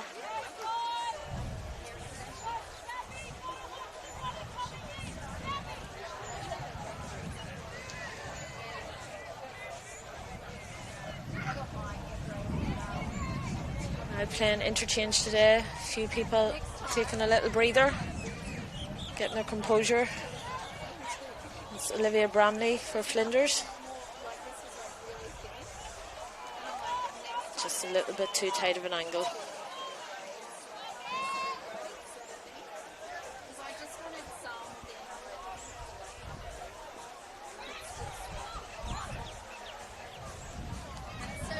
Gold Coast working hard, get some space. Yeah, that's Flinders. Brona Hennessy. Oh, and still a free, yeah, on her back. Any contact on the back would be a free. Ladies, actually, LGFA are doing a review at the moment for the rules. Great ball with Catherine. On to Gabby, off the ground, former soccer star. Oh, they keep it on very well. Very well again, coming out. And there's Sienna again. A lot of possession on the ball and only one thing on her mind, and just wide to the post. Big shout out to Catherine Hamill today. She scored her first goal ever in Gaelic football. Beautiful goal as well. Her partner Tiernan will be very proud of her.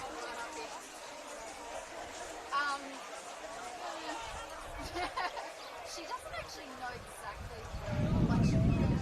what I believe Tiernan has another family relation down in Adelaide. Does he have a family member, an uncle maybe? Yes, or, yes, Seamus McHugh, who owns Premier Construction, who sponsors Flinders O'Neill's team. Yeah, I did see a photo there, Val. Was it last week that he might have made a debut for Flinders? Yes, yeah. So Seamus Viola is Tiernan's uncle. Seamus and his brother are twins. So Seamus always wanted to play with his nephew, and we made it happen in round 1 or round 2. They come on and played a half together. Very good. Seamus might even kick the point that day. Oh, well, a shout out to Seamus and all in Premier Construction. And just when we're on sponsors, a big shout out to O'Neill's. O'Neill's are a major sponsor here for Australasia Gaelic Games. And to the Cairns Chieftains, they have had numerous sponsors on board. A lot of them flicking on the screen over there in the background. Great hands by Frosty.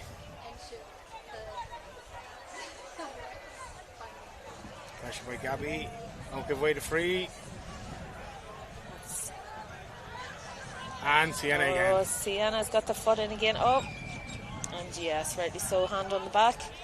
Yeah, I was just saying there, the ladies are currently doing a little bit of a playing rule review as well at the moment, so they're setting up a panel a bit, I suppose, like the men's have recently done. I think the solo and goal should come into the women's game. Yes. I think that's one of the best rule changes in a long time so in Gaelic football. Yeah, and a lot more of survey-wise, they've done surveys with players, I suppose, through the GPA and inter-county players, and a lot of them are looking for more physicality in the game, you know, not having such I suppose barriers around, you know, hand on the back or a little bit of a pressure around the shoulder, you know, when people are trying to gain possession. So it'll be an interesting couple of months. The Ladies' Congress is in Ireland now in the first weekend in March. Flinders through here, there's 3 on again. 1.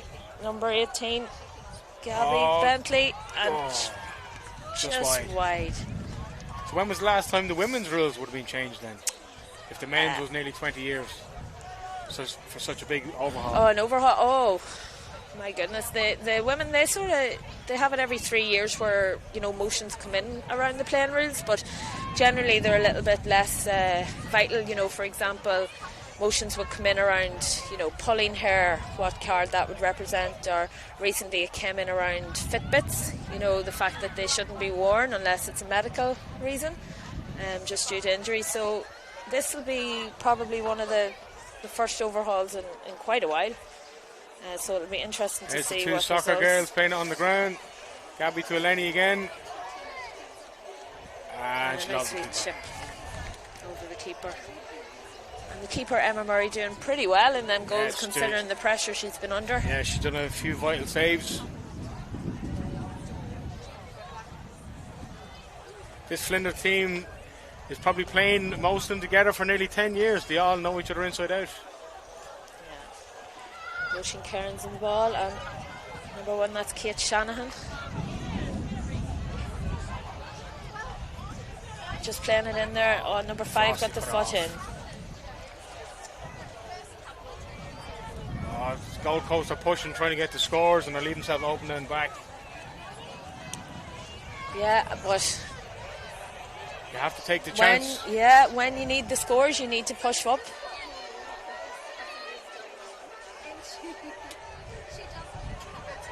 Well done. Excellent tackle, got the hand on the ball. That was Cara O'Dwyer. Got that tackle in.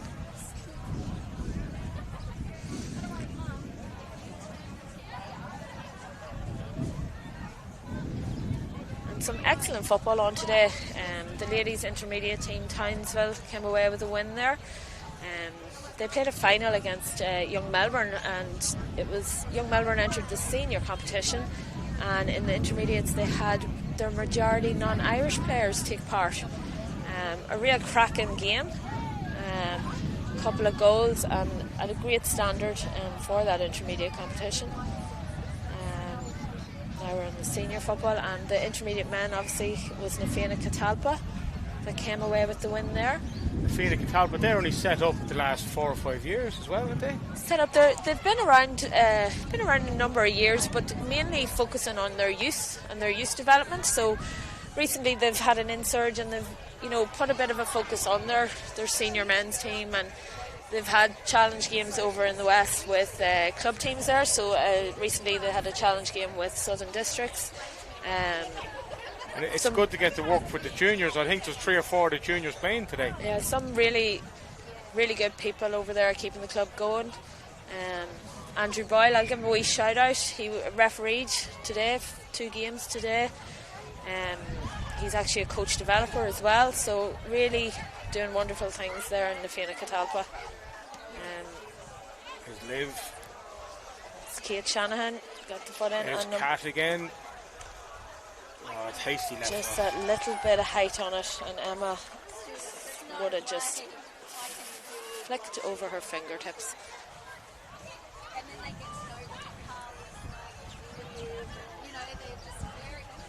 And Flinders winning well at this stage.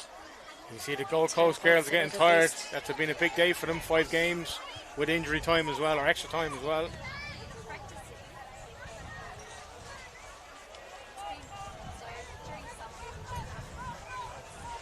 The current holders of the Regional Games trophy. Will it be going down to the Barossa Valley?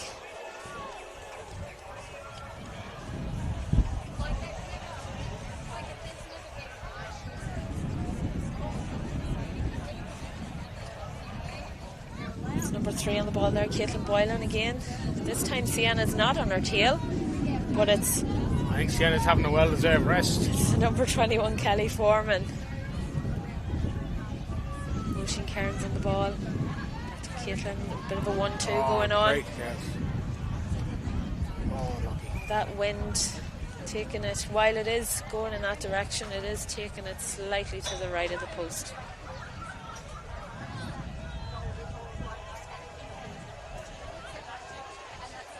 Lauren looking for some movement.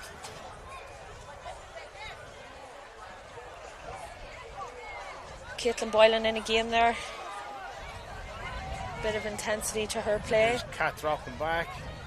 Working all up and down the ground. Oh, great ball over the top of Gabby. The keeper's going to have to come out for that. Oh, has Gabby got it? No, well done, keeper. 45.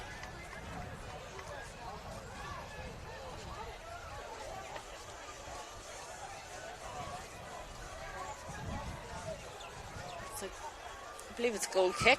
It came off. Yep. Don't think the wind was that strong to take it back over the... Gabby's having a discussion with the referee. Let's hope it's a nice mild discussion. Oh, I'd say it is, yes. In fairness now, we've had a very, very, very friendly tournament throughout the day. And everyone's been on their best behaviour, so it's great to see. That's Caitlin Boylan on the ball again. So who organised this whole tournament, Teresa? So this is jointly ran, so Australasia Gaelic Games and Cairns Chieftains. So between the two of you, I can say he's done an absolutely fantastic job. well, I have to say now, Sean and his team up here in Cairns are meticulous in their planning, even in relation to accommodation. The Colonial Club, literally, I could walk to it in 2 minutes. Is hosting obviously all of the players. They looked after us. We'd food set up last night and we'd all breakfast this morning. There's pools there. The players want to have a dip and stuff. Yeah, it's great. So I wonder how many players will be getting up early for the recovery session in the morning. Or just coming in to bed. For the recovery session. Potentially. So a little bit of awards and all-stars, etc. here at the grounds here. At the North Cairns Tigers AFL Club. We're lucky to have the Mayor of Cairns here today, Amy. She got to see some of our wonderful sports in action and the hurling, so great to have her here and great hospitality here in Cairns. So that's it. Yep, there's the Flinders. Flinders O'Neills, the 2025 Australasia Regional Games champions. Oh, well done, girls. Big congratulations to them. Unlucky Gold Coast. Gold Coast really dug deep all day. And a great win for Flinders. So thanks for tuning in, and we should be back shortly now with the men's senior football game that's up next. And that is due to start now any moment. Get our referees sorted and get our lovely pipers. They're standing just to my left, ready to welcome our two teams out. There's Jimmy over there, he's delighted. Come on, Jimmy, well deserved, man. Put so much time and effort into them girls. And the planning and responding to emails, he's always on the ball. As I have to say, all clubs have been fantastic in getting their teams organised to be here this weekend. So a great shout out to every team that has made the journey and the local teams. Congratulations. So we'll be back shortly with the men's senior final. Congratulations, Flinders.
Okay, and welcome back. I'm afraid for all our listeners out there, you're stuck with me for another game. My name's Teresa, and Faker's joined us back again. Hi, Teresa. Yeah. I don't know. Will we go through the teams now? With the lineup. We've got our teams in the county. If you want to start with the Cairns Chieftains, Teresa. So we're number 1 there, Sean Garvey, the secretary here actually in Cairns. Sean doing lots of organising from the Kilcar Club in Donegal. Number 2, Kieran Madden, Longford man. Number 5, Niall O'Brien, up the dubs, is that what we say? 6, James O'Neill. 7, Dylan Murphy. 8, Ewan Clark, captain. Number 9, John Hanlon. Number 10, Paul Fleming. Number 11, Conor McMahon. 12, Sean Maguire. 13, Ronan Farley. 14, Lee McManus. And number 15, Scott Kilker, County Mayo. Mayo for Sam. Mayo for Sam, hopefully 2025. Starting with the Gold Coast, we have number 1, Billy Campbell, a Kildare man. Sean Tiernan, also a Kildare man. Aaron Brennan from the same county, Royal County. And the ref's just going to throw this up. Referee there, Fergal McNulty from the Central Coast Club in Sydney. Gold Coast are coming here forward. Giving it back to Liam Rowley from Leitrim, who strikes it over, and great opening score there. Just over Sean Garvey's head, and 1-0 to the Gold Coast. First score of the game.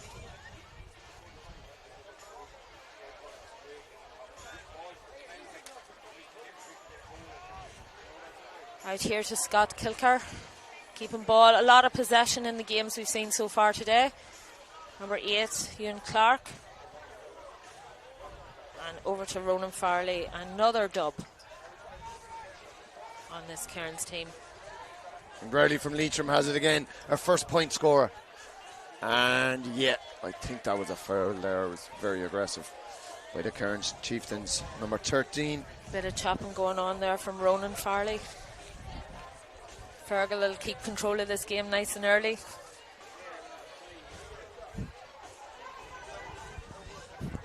And again, a bit of a breeze going from left to right as you're looking on your screens. Cairns with just a breeze. The breeze seems to be just coming and going, and I don't know, I was just reffing out there and you don't really feel it, but you can feel it up here. A bit like the sunshine, it seemed to come and go in your game as well there for the ladies' final. That's a point there for James Looney from Leitrim, and Gold Coast are 2 up now. This final is going to be about 15 minutes.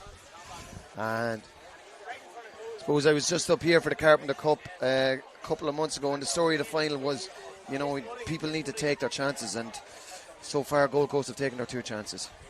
Yeah, and considering Gold Coast played a semi-final, it must be a Gold Coast thing. They like playing extra time as well, so that men's semi-final went to extra time, so they've had an extra game under their belt. So I think it's probably favoured Flinders there that they got the extra rest, and the Gold Coast players in the last and the ladies' final just seemed to be out on their feet. Yeah, teetered off a little bit. Back to Sean Garvey now.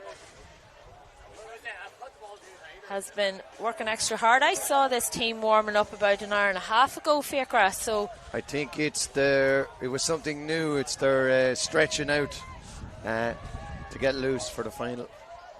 And a great save there. Oh, and it's just snuck in there. That's the number 6. That's James O'Neill from Cork. And it doesn't look damage good here for Sean Tiernan, who, I think he just overextended his leg and it got mixed up. And hopefully just a cramp. Just an extra stretch on his leg. James Looney couldn't do anything about it either. No, and the new rules in place, so a bit of a 7-a-side exemption. So kickouts from the 13 today. We do have the solo and go in operation. And the descent rule, one of my favourites, Fiacra. I'm sure you as a referee enjoy that rule now. 20 metres advancement for any descent. Yeah, and it's probably something here that we're struggling to get referees, both in Ireland and abroad, and I think it's brought in to, try and encourage referees. We need referees in the game. A game can't go ahead without a referee. 100%. It's definitely not an easy job, and I think the new rules have definitely helped that.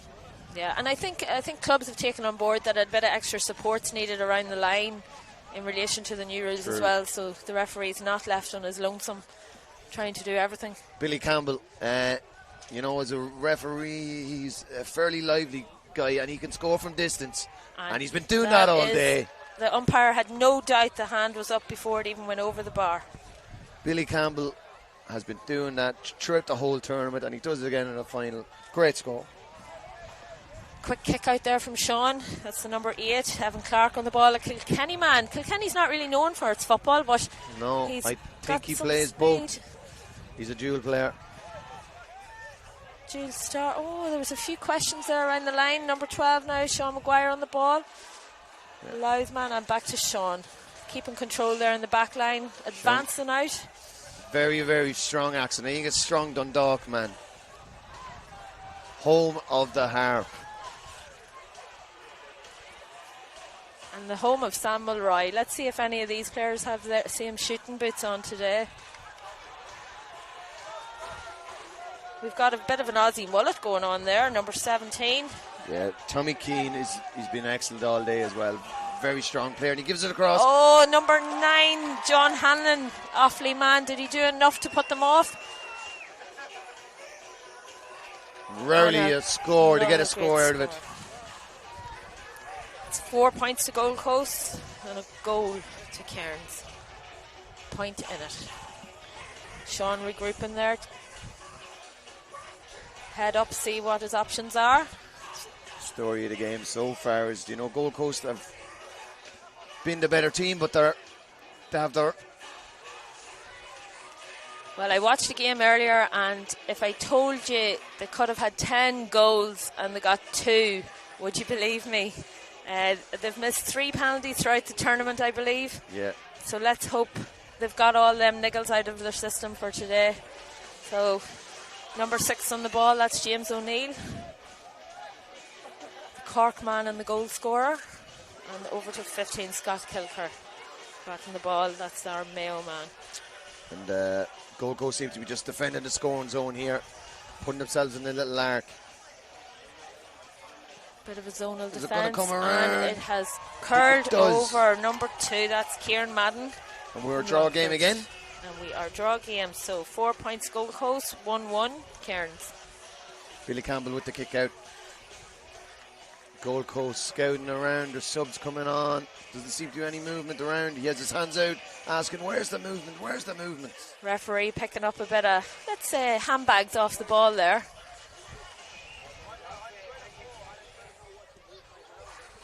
And we're playing on. Tommy Keane. Keeping Bit of a, what would you say, a Willie Joe and a Billy Joe Padden look about him from the Mayo man. keeping things under control, and Vocal keeping the defence in line. Rob Gahan, the Donegal man, passes it away to Tony Moynihan, a Cork man. Cairns ticking up a bit. Billy Campbell's looking, he's looking for that just at the edge of that scoring zone. He wants it. He wants to take a strike and he wants to take a point. No 2-pointers today, though. Tony Moynihan The hands takes up it from again. distance. And I think Cairns will definitely be running in a half-time telling guys we need to, push out on them in that scoring zone. Yeah, 100%. Gold Coast aren't afraid to shoot from distance, and that's 5 from 5, so let's hope Cairns have an answer here. Good speed there Driving into the forward. Kieran Madden, it hit his back. Has he got it? What a save by Billy Campbell. Keeper did enough.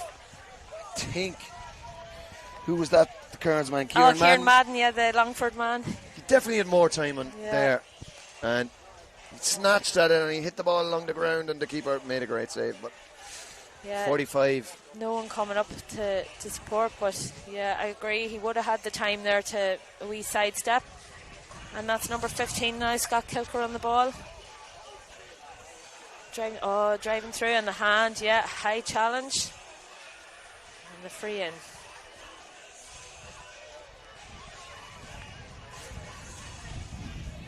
Sean Kelly was fouling there. Scott has felt it. Stop now for a few minutes, make sure he's... Long day, I'd say, he could be just winded there in the stomach. Here's the water out, the magical juice. Gold Coast are just 1 point ahead. I think this is the loud man that has the ball. Is it Sean? Number Maguire? 12, Sean Maguire. He hands it across. There must be a bit of a shooting boot on this player. I just can't see his number at the moment. He's got white hair and white boots. He certainly is matching today. And he's got the score too. And he's got the white hair, the white boots, and the white flag. And number 10, that is Paul Fleming, another Lies man. And that is 1-2 Aaron Brennan to tries 5. to break.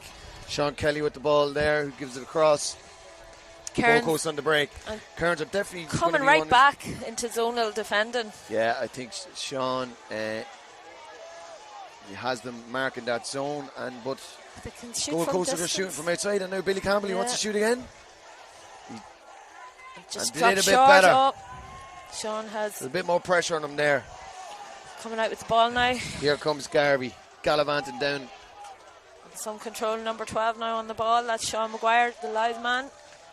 Keeping his head up, looking for options. Looks like he's trying to get onto that left foot. His buddy Paul, there he's back Going again. for it.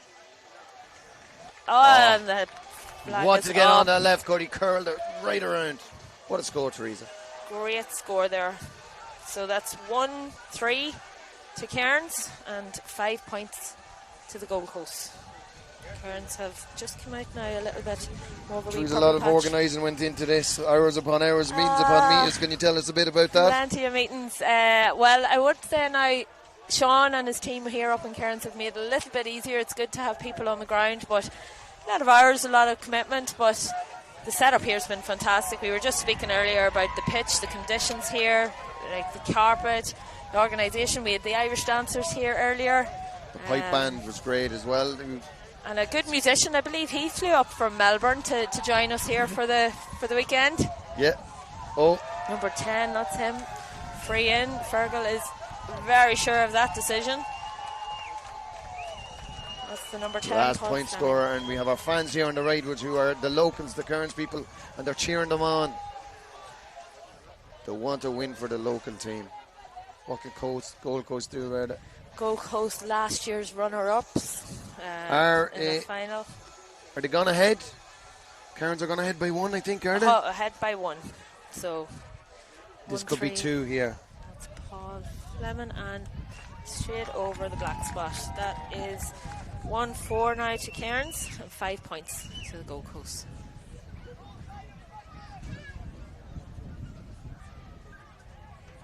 And your season down in Victoria, it'll be starting soon now. What does it start with? Super 11s? Is that first up, or It is it yeah, Seamus we have the Malogly? Super 11s, Paddy Fitzgerald Super 11s down. It's on the 30th of November. It's actually the weekend of the AGM, so I'll be popping out to say hello. There are AGMs in Melbourne this year, so we were very kindly invited. So We I'll have be Gold popping to Coast see- here with Oh, Mark pushing McConville, the back, Kildare let's man, see. who plays it wide. What does the ref Wide. say? Oh, he's No foul. No foul. That descent rule has worked a bit of wonders now. He Yeah. stopped himself. I think with 7 footballs too, you don't have time to, be stopping and standing. The ball just be kicked over your head and there's a goal in the Yeah. back of the net. 100% Cairns have it now. The Kilkenny man. on the ball. Back to Sean Garvey there on a bit of a 1-2. Oh. And that's the number 15, Scott Kilker. Looking for his options. Number 13 coming down on the wing here too. It's And just been Keane with a stopped. monstrous Ooh. tackle, very strong in the tackle. All Yeah. day Keane. High It's a tackle Gold there. Coast high tackle on Keane. Look, Cairns getting their numbers back again. Regrouping. Sean controlling it from the goals. Orchestrating from the goals. Pop shot. And do we have a score? Don't do we Bit have of anything there indecision from behind here. the goals? Sean Garvey not happy there kicking. I think they're size 4s, or else he's just Or maybe- maybe having some target practice, is he? I think they're Bit size off- 4s. Or a bit off colour maybe. I don't know now if that's been a score. I didn't see any signal there from the referee. Yeah, we're not sure about that one. I think we'll put it down as a wide. But the referee is just looking in his pocket there. And Yeah. he might be noting it, so we'll have to go down to half time and double check Yeah. that. Right, that's Sean coming out now. It's control. That's number 9, John Hanlon, the Offaly man on the ball. I don't know what kind of. There's actually a scoreboard over there, but I don't know what's. Fantastic. I don't know what the score is over there now. I don't think that's right. We've definitely got 5 points for Gold Coast and 1-4 at the moment for Chieftains, so that is correct. So that's a number 8. That's Ewan Clark. Talking about Rod Gahan, who sends him over to the sideline. Banishes them to the sideline, and he gets it. And he's away, and he's breaking down. Gold Coast really comfortable on the ball, and just some shot selection just not paying off at the moment. We have Doohan, the Donegal man, breaking down the line for the Gold Coast. Gold Coast set up. Fantastic setup. Cairns matching them, matching that zonal defence, but as we know, they can shoot from distance.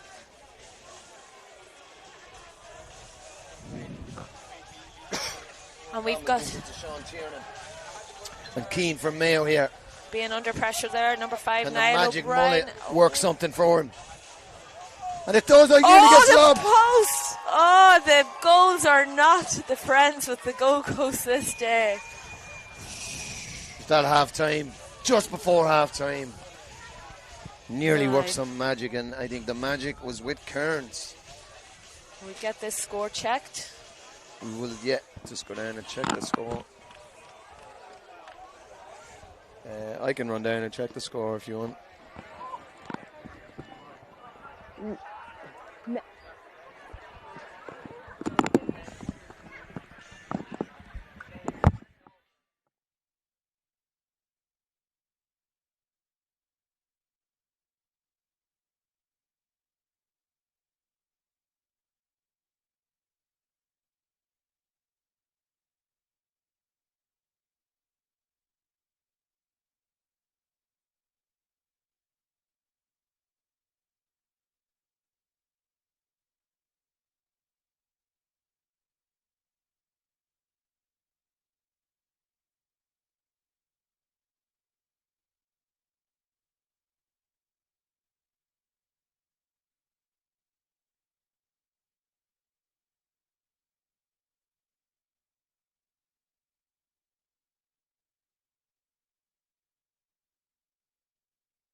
going to confirm the score, and we have 7-4. Is it or 7-6?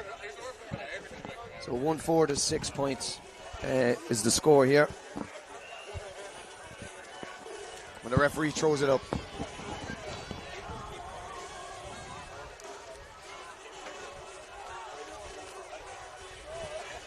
Gold Coast breaking forward here. Charlie Whelan, a Waterford man. Again, another place not really known for football, but and it looks good from here. And that's it, level.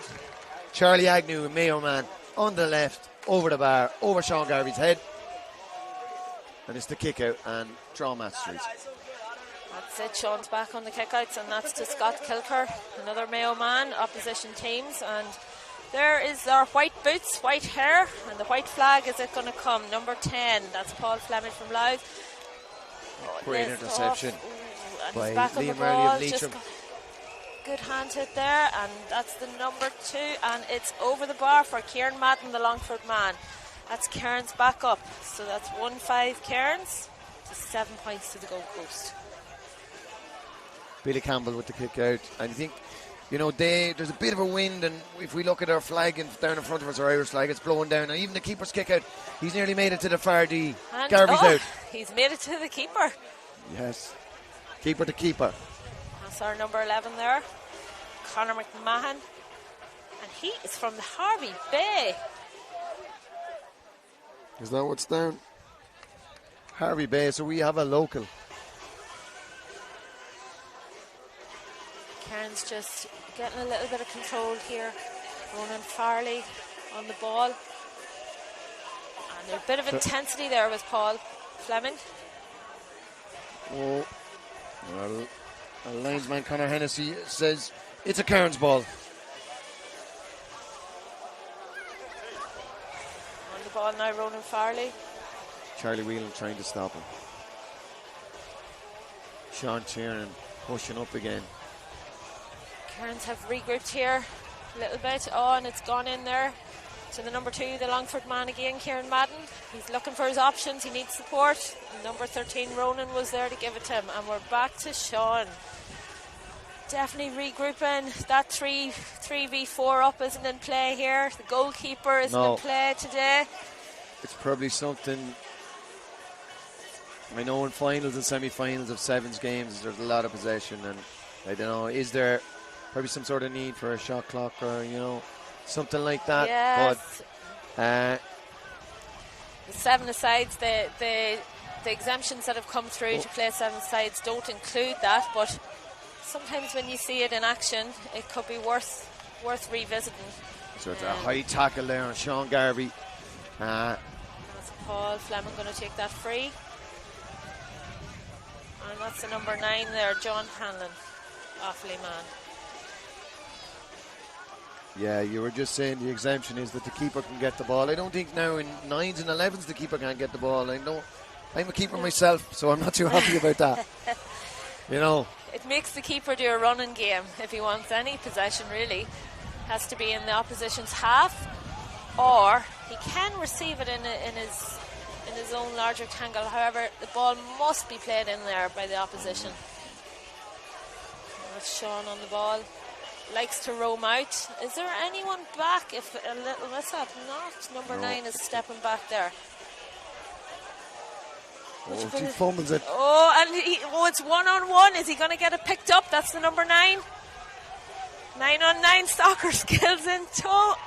And it's straight through. Oh, it's a goal for the Gold Coast. Charlie Whelan, Waterford with the goal. And, you know, he was caught in possession there, Sean Garvey, and he won't be happy with himself. And Teresa, you called it 30 seconds before.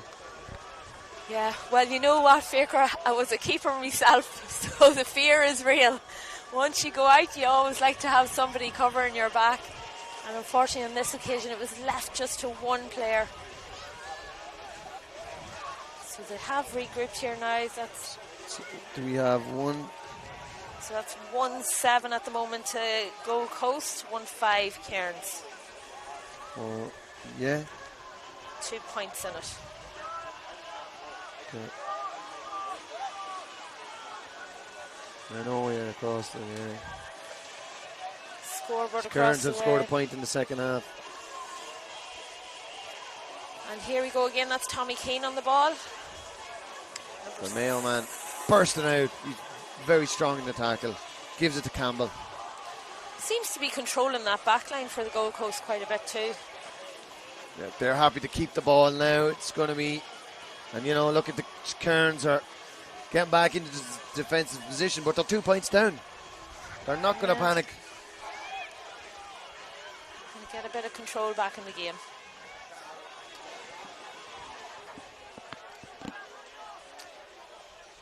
There has been some interchange. I see Sean has gone off Yeah. for a breather. They're not going to shoot because they want to just hold the ball here and not give Cairns really another chance to maybe get a goal and go ahead. And you can But Campbell see is going to go the pitch now. All the Cairns players are actually in view. inside. 7 behind the ball. And that is a point for the Gold Coast. Shooting from distance yet again. Tommy Keane. The mullet has worked this magic, and the magic has raised a white flag for the Gold Coast. They could be singing the Tommy K song tonight. Tommy Keane. That's the number 9 now. John Hanlon from Offaly to 13. Good pressure there from the Gold Coast. Great tackle by Sean Kelly. Getting the foot. And yeah. Put his boot in just as he was going down. 100%. Let's see, 20 metres forward. Yes, that's right. You have to hand the ball back. Yes, I tell you. It was a bit harsh, but yeah. That's the rule. The ball must be handed back to the player. Cannot be kicked, cannot be thrown.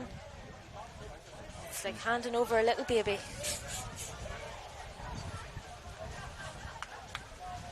And has that been moved forward enough? Possession is precious, like the little baby you just described. And Gold Coast have it, and they're 3 up, and this will put 2 scores if they get it. Levi Campbell looks like a great strike. He's a great striker of the ball. Great score. Billy Campbell, not Levi Campbell. And we do believe the score is at 1-9 to 1-5. Our scoreboard showing us just slightly different for the Gold Coast. They do have 4 in it, so there's 4 in it. Gold Coast. The Cairns are just trying to get forward here now. They need to break forward and get a goal. Scott Kilker on the ball, looking for options. It's around the neck there, I believe. But yes. The ref has given it. It's a free to Cairns. And Scott Kilker on the ball, looking now forward. Everyone's pretty much been picked up, except our number 11 there, and that's Sean back on the pitch, pushing forward now. He knows that they need to push forward to get a score. Put the pressure on the Gold Coast, but Tommy Kays came a little bit further out to put the pressure on himself. He's not going to let them through if he can help it.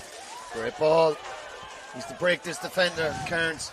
That's the number 11 there, the local man. They've worked it through now.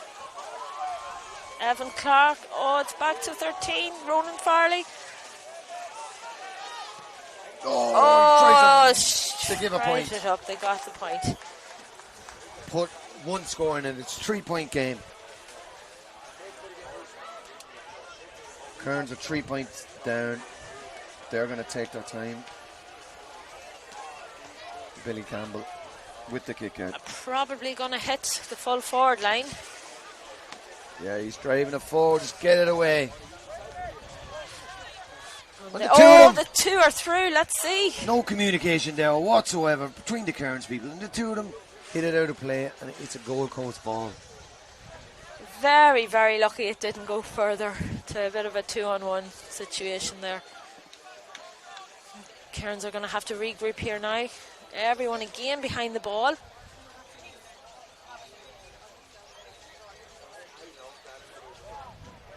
A few tired heads and legs and bodies. Yeah, I'd say that was it. It was just acting on instinct there. There was no communication between the 2 Cairns players, and they put it out of play, and Gold Coast have a shot on goal, and he's going for the score, and it's wide. A let off there for Cairns. Still a 1-score game. Kickouts are Garvey's speeding going to up. go. He's got plenty of options in this one. That's our number 15 there, Scott Kilker, on the ball again. And just slipped it. Ball to hand. The ball needs to go to hand, and if it doesn't, there's always going to be a mistake. Gold Precious Coast. possession we just spoke about moments ago. Gold Coast are holding ball, getting control back. Yeah. You know, Cairns War. are going to need to push up here. There's going to be a bit of dilly-dallying around with Yeah, playing out the clock. the ball. Yeah. Let's see now what Cairns are going to respond with. Gold Coast are pushing up now. Here's Keane. Keane gives it across to Dan Moynihan. The Cork man, I think, strikes it over. And a fist in the air. 110 I have to Gold Coast and 1-6 to Cairns. The morale certainly seems to be with the Gold Coast. And the momentum too. That's John Hanlon on the ball there. Then back to Sean Garvey. Sean knows what he needs to do. He needs to get forward, get into the right scoring position. Need to drive forward here, Cairns. I think they're 4 or 5 down. You can see Glenn Carpenter there on the sideline. Carpenter cup great hurl, ball. and it's a score. The referee has his hand up, and that is a point to Cairns. Looks like Maguire again from Loudy. Just tipped that over the bar with his left foot. Goal Coast, I think we're gonna same tactic again. They're just going to drive it forward. They're 4 up. Just knowing that a lot of tired legs. Someone came short. They didn't. Oh, Aidan Doohan from Donegal has come short, and Niall they've gone for the possession. Niall O'Brien pushing up on them. He needs to push further on the keeper too. Get the Cairns- pressure on. Cairns need to push the squeeze, I think. 100%. They need to be pushing forward at all opportunity. Put the keeper under pressure. Get the mistakes. That's Niall O'Brien following. Legs are going there. He just wants to get off there. Rob Gann from, calves are going. The electrolytes cramp. Heat. Heat. And that's James Looney on the ball. Oh! He'll be disappointed with that. It gives Cairns the possession now, and they want to. Get the momentum back happening. Sean's getting set up now. Getting them kick outside a little bit quicker. Gold Coast are going to retreat here. I think, is it a 3-point game still? 3-point game, yeah. 110 to 1-7 I have. Scoreboard still giving us a 3-point game, but... We're driving through here, Cairns. Oh, and a save. Oh, That's slide tackle 14, there. Lee McManus. That's a free in. No. Lee McManus with a goal and chance. And it's very tough when you're coming in at that angle to score a goal. And you need to kind of round the keeper or fist the ball across. But he kicked it straight at the keeper. Yeah, and he came out, he cut off the angle. The keeper made himself big. They have a free in, which will leave 2 in it. Paul Fleming, the live man. Yeah. Popped over. 2 points in it. What's the ref? He's not signalising. Not just yet. Don't know the time, but Cairns are 2 down and Gold Coast are 2 up. Campbell has the ball. What Is he will gonna? Gold He's been Coast driving do? it long, He and he's going to keep it. Keep driving long. Oh, what a ball! Oh, number 3 there. Aaron Brennan, a Royal man, the Royal Mead. Like Sean Rafferty, your current All-Star, he's got a goal, and he got lucky. Justin, I am telling you, if you had seen Gold Coast earlier in the goal post, the luck wasn't with them, but They score goals in the final. it's there Liam Rowley today. with the goal. And Scott Kilker knows he needs to get that ball up. The pressure needs to continue now from Cairns if they want to salvage this game. Number 5, Niall O'Brien, Dublin lad. That's our Kieran Madden fella. He's gotten a couple of good scores today, but James Looney's not giving him an inch. Dylan Murphy, another local lad from Brisbane. Oh, the deflection. I think they're pushing up, but they're trying to get Sean here to push up, but he's limping. They want to put the squeeze because there's only one in it. Squeeze needs to come now. Is it 2 or 3? I think there's 2 in it now. There's 2 in it, so it's a goal apiece. It's good. We need a goal. They're going man for man, and Keane has got it. And they need that possession was so crucial. They need to put the pressure on, and if Gold Coast realise Sean Garvey has they could lob him from here if they wanted it. Yeah. I think they just want to keep possession. Keep sensible play. Keane has had. He's going to go back to Campbell, I'd say. Cairns need to be pushing forward. They need to be putting pressure on now. And Rowley's going to break down the line. I'd say he's going to turn back. There's the final whistle. Final whistle. Gold Coast, were they runners up last year? Runners up by default, so they're happy to take the cup back down to the paradise.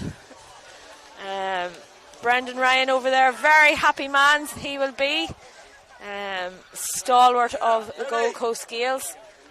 And a great win for them, considering they've had the extra game under their belt as well today. Fantastic play. And unlucky Cairns, they really pushed through there. And that is the end of our regional games. Good. Going to finish up. Going to have our presentation now in the clubhouse, and I think all the teams are heading to the sponsor, to the Brass Bookie. So yeah. I'd like to thank all our sponsors today, and the Cairns area. And everyone for tuning in. And yeah, thanks to the viewers for tuning in. If you're tuning here from all over the world, or this is why we have our streaming service, and we'd like to thank. If you'd like to give Gaelic Games a wee try, hit us up on our website. You'll be able to find a local club, and if not, you're always welcome to start one. Yeah, we saw lots of young children here. It was an exhibition game just before our finals, and we'd like to welcome all young people. It's very good for your hand-eye coordination, to meet new friends and to learn a new skill and a new game, and they're always welcome here. Get on to the Cairns Chieftains or the Cairns Chieftains website or their social media if you would like to send a child here to learn, or even if you're an adult. There's plenty of social teams here if you want to do a bit of fitness, learn a new sport, meet new people, and that's what the GA is all about, and that's what community is all about. And looking forward to it, and that's us over and out, I think. Fiacra. Thank you guys for tuning in. See ya. Slán